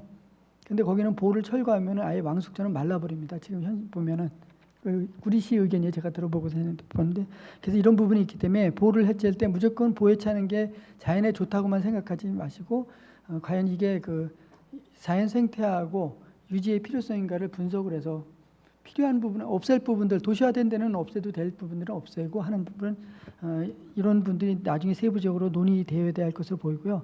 마지막으로는 저희가 이제 팔당 쪽에 규제가 많다 보니까 진짜 어지럽습니다. 저도 이 법 제정하거나 규제 법령 만들 때 제 관여를 다 했었는데 지금 뭐 수도법에 의한 상수원보호구역, 환경정책 기본법에 의한 특별대책지역, 그 다음에 자연환경보전법, 뭐 한강법에 의한 수변 지역까지 구역까지 해서 뭐 다양하게 많습니다. 하다 보니까 주민들이 굉장히 헷갈리고 주민들이 또 오히려 규제가 있는 것보다 더 많은 것처럼 느끼고 계세요. 그래서 이 법령도 장기적으로는 규제 법령이 일어나라든지 상수원 쪽에 어떤 이걸 정비하는 방법도 한번 검토해 보면 어떨까 이런 생각도 들었습니다. 그래서 가장 저희가 어려운 거는 이 정책이라는 게 잘 접근해야 될 게 상수원 다변화가 우리 대통령께서 공약사항으로 하신 게 상수원 다변화인데 이게 마치 우리 이제 경기도에서 고민인 게 규제 지역 주민들 입장에서는 상수원 다변을 하게 되면 그래? 그럼 상수원을 저 강원도나 이쪽으로 옮기고 충청도로 옮기면 팔당은 해제하고 우리 없애버리고 우리는 해제하지 않을까? 그래서 그 지역 국회의원들한테 저희 매번 국정감사 때마다 시달립니다. 대안이 뭐냐 자꾸 내놓으라고. 저희는 할 수도 없는데 그래서 이런 정책적인 대안일 때도 좀 충분한 홍보와 검토가 있어야 되지 않을까 이런 고민들을 한번 말씀드려보고요. 아무튼 저희 지역기 팔당 지역의 7개 시군들이 굉장히 어렵습니다. 그러다 보니까 가장 낙후돼 있고 그러다 보니까 굉장히 보수적이죠. 죄송합니다만 뭐 선거 때도 보수적으로 많이 나올 수밖에 없는 게 못 살기 때문에 그렇습니다. 그래서 이 지역 주민들을 좀 배려할 수 있는 그런 규제 완화라기보다는 우리 지사님 말씀은 규제 완화를 하지 마시래요. 항상 합리화를 말씀하시래요. 규제 완화라는 거는 수지를 생각하지 않고 무턱대고 하는 거 아니냐. 그래서 합리화하는 방안하고 그다음에 지역 주민에 대한 그 지원을 좀 더 합당하게 더 줄 수 있는 방안 이런 방안들을 한번 유역관리에서 논의를 해주셨으면 좋겠습니다. 이상입니다.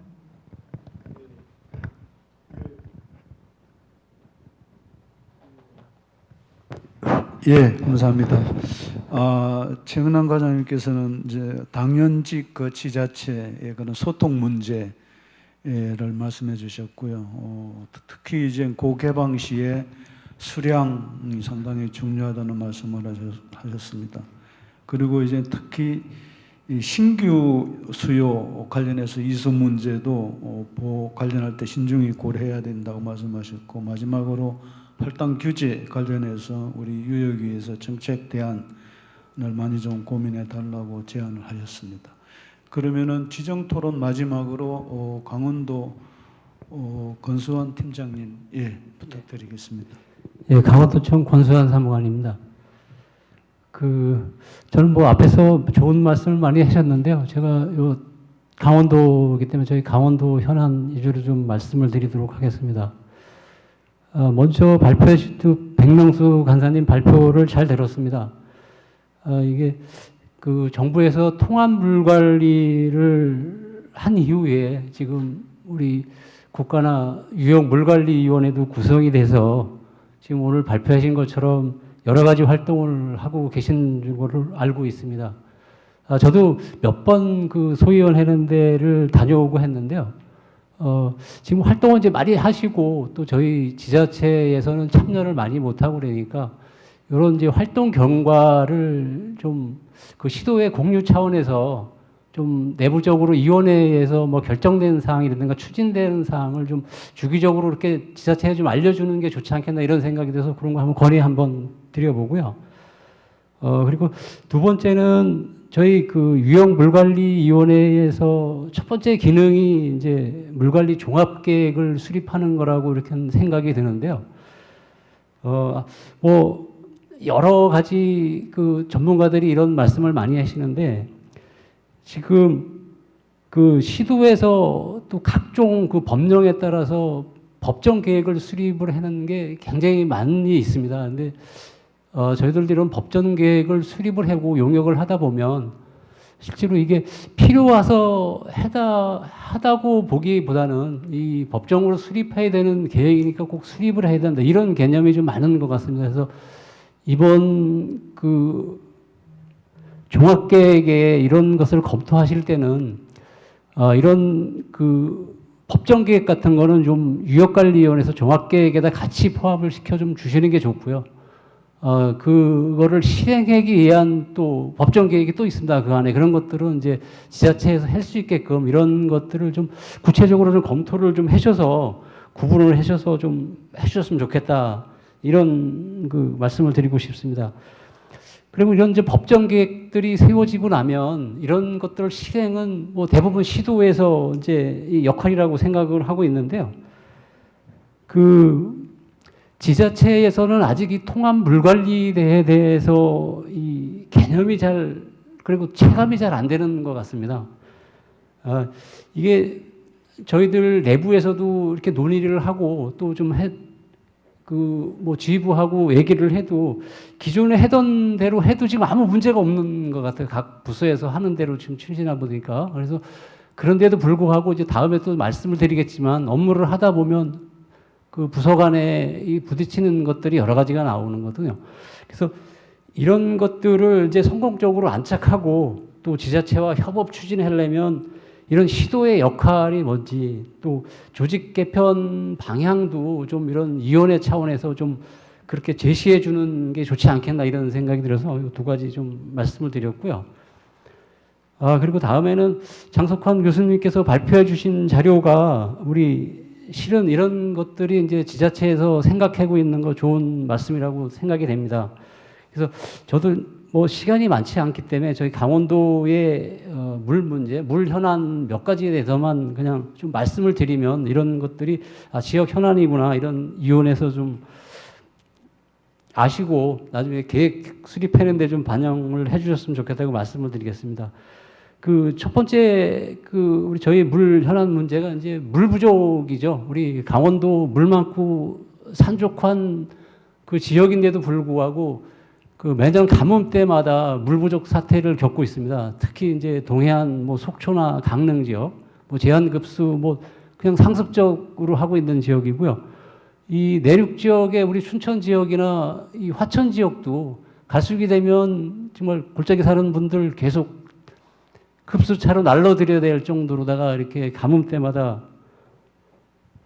물 부족 문제를 겪고 있습니다. 그래서 저희들이 이런 거를 한번 구상도 좀 해보고 했는데 어떤 방법을 좀 하려고 했냐면 이거를 이제 지금은 지자체별로 시군별로 이제 물 문제를 해결하고 있는데 이거보다는 좀 몇 개 시군씩 좀 묶어서 이런 거를 상수도 문제를 좀 해결해 줬으면 좋겠다.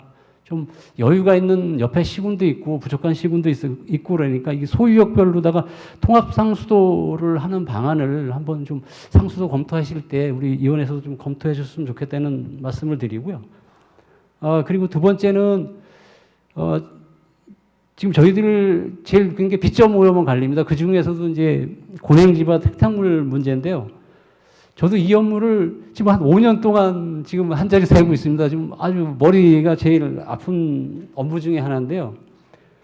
뭐 전국 90% 이상 고냉지밭이 강원도에 있는 건 뭐 맞고 거기서 나오는 채소를 가지고 우리 국민들이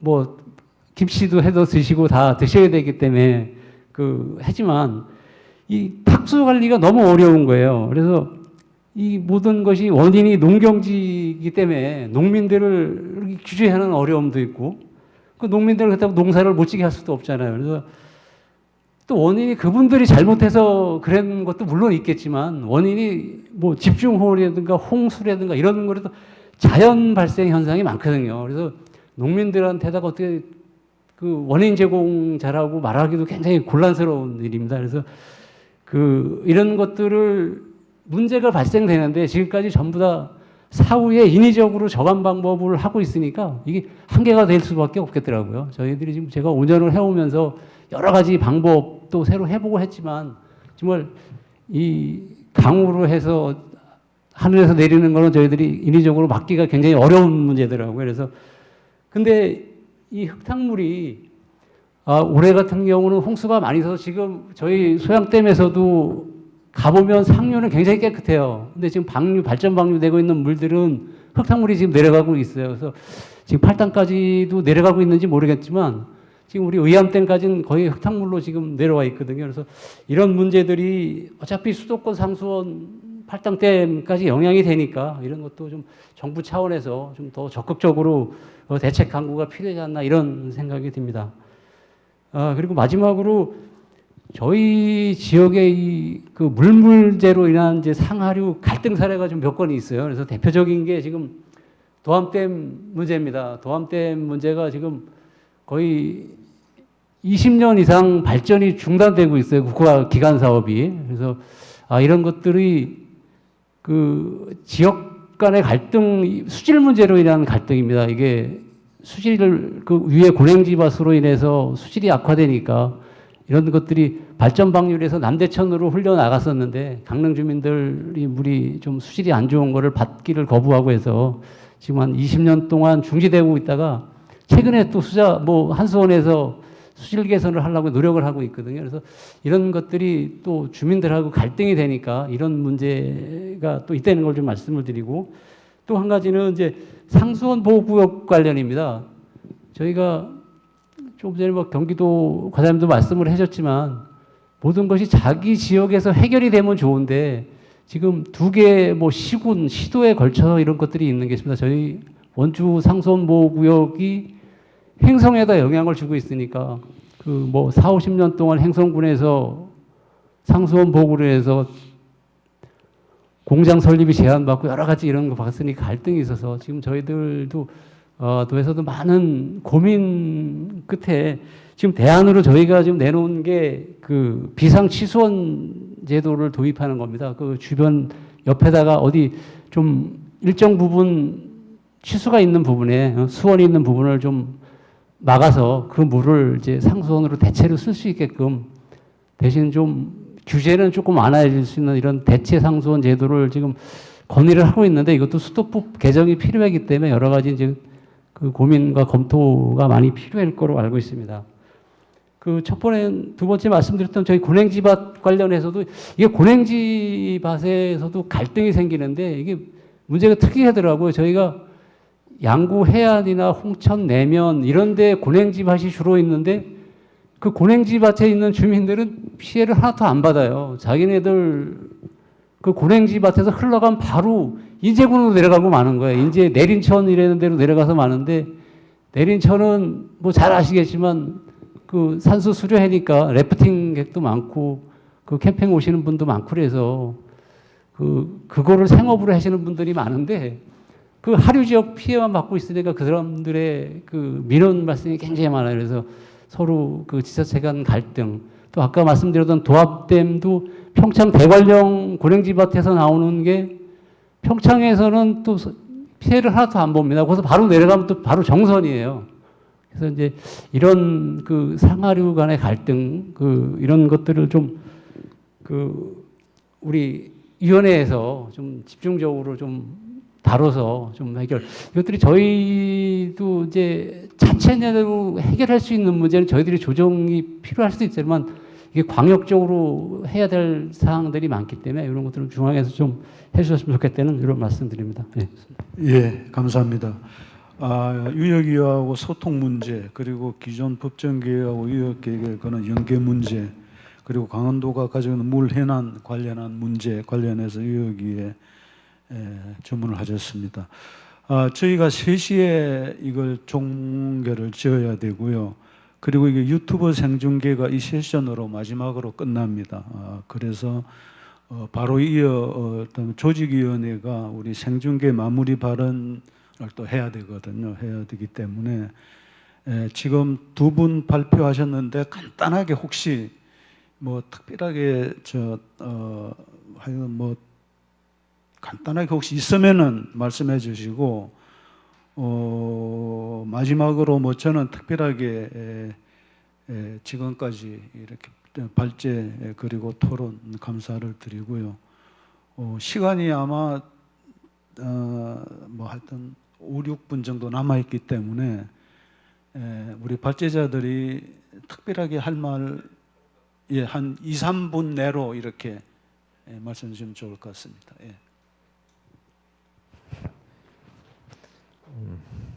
2분 15초만 하겠습니다. 말씀 잘 들었고요. 오늘 이제 아무래도 위원회에 앞으로 요구 사항들이 굉장히 많이 나왔는데 그 담는 게 뭐 쉽지는 않을 거라고 봅니다. 부탁드리고 싶은 건 저도 일단 현안에 대해서 좀 적극적으로 얘기를 해줬으면 좋을 것 같은 생각이 듭니다. 지금 예를 들면 지금 올해의 최대 현안은 홍수였었거든요. 근데 국가물관리위원회도 그렇고 유역물관리위원회도 어떤 누구도 거기에 대해서 언급이 어제 그제 한번 하셨잖아요. 한강이 처음으로 하긴 했는데 오히려 한강은 피해가 난 지역이 아님에도 불구하고 여기서 했단 말이죠. 그래서 근데 왜 제가 이것을 적극적으로 해달라고 요청을 드리냐면 만약에 국가물관리위원회나 유역물관리위원회에서 홍수에 대해서 얘기를 안 하면 어디서 하게 되느냐? 그러면 정치권에서 합니다. 정치권에서 하는 순간 그 순간 어떻게 되냐면 모든 전문가들은 다 빠져요. 우리가 4대강 트라우마가 있는 것처럼 정치권에서 언급되는 순간 모든 거기에서 꼭 필요한 사람들은 전부 다 빠지게 돼버리거든요. 그래서 이런 현안에 대한 부분은 물관리위원회에서 적극적으로 대처를 하고 해야 되는데 정말 좀 실망스러운 부분이 없지 않아 있어요. 그 부분에 대해서 그것 좀 해주시고요. 환경부도 사실 통합물관리 개념이 없어요. 솔직히 아까도 말씀드렸지만 유역청에 통합물관리를 하고자 하는 의지가 전혀 없죠. 조직, 예산, 돈 이런 것도 아마도 안 돼 있단 말이죠. 그런데 지금 경기도에서나 강원도에서 하시겠어요? 못합니다. 정말. 그래서 그런 부분들에 대한 것들도 적극적으로 제안을 해주셔야 된다. 조직 관리, 특히 조직에 대해 이 통합물관리를 위해서 어떻게 조직을 필요하고 시군은 어떻게 해야 되고 그다음에 환경부는 어떻게 해야 되는가에 대한 부분도 좀 적극적으로 좀 해주셨으면 좋겠고 마지막으로 말씀드리고 싶은 것은 요즘의 사회가 너무나 이 상대에 대한 이 편을 나누어서 상대에 대한 자기하고 생각이 다른 부분에 대해서 다른 프레임을 씌워가지고 굉장히 많이 공격을 하고 너무 심하게 하는 부분들이 있어서 다른 생각이 분명히 있을 거라고 봅니다. 다른 생각이 있는 부분들의 상대에 대한 의견도 충분하게 좀 반영을 해서 위원회가 좀 그런 의사결정하는데 같이 진행됐으면 좋겠다는 것을 마지막으로 말씀드리고 싶습니다.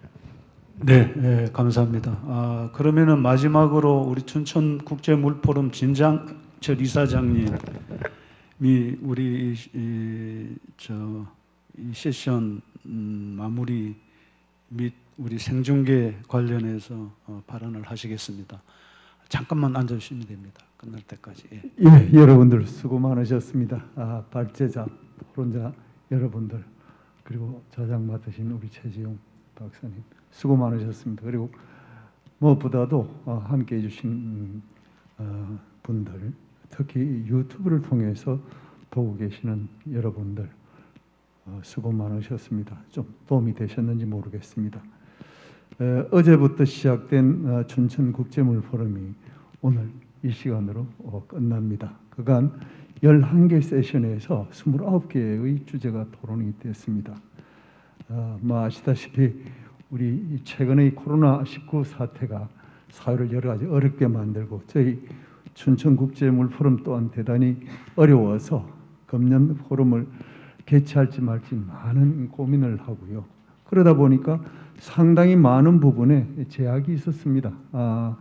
특히 이 많은 분들을 모시지 못하고 그야말로 이 전문가들만 에센스만이 모셔다가 같이 이야기를 나눴습니다.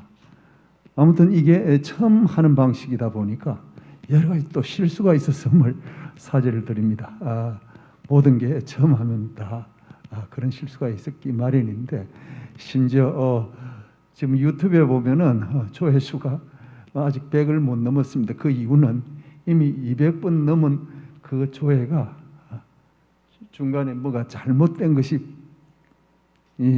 발견이 되어서 다시 올리는 바람에 또 그런 일도 벌어지고요. 그래서 앞으로 지금 상태가 얼마나 지속될지 모르겠습니다만은 이번에 경험을 토대로 해서 또 이런 시행착오를 기초로 해서 앞으로 이런 방식이 지속된다 하더라도 다음번은 정말 더 잘 해 나갈 것을 약속을 드립니다. 모쪼록 저희 이번 춘천국제물포럼이 18번째입니다.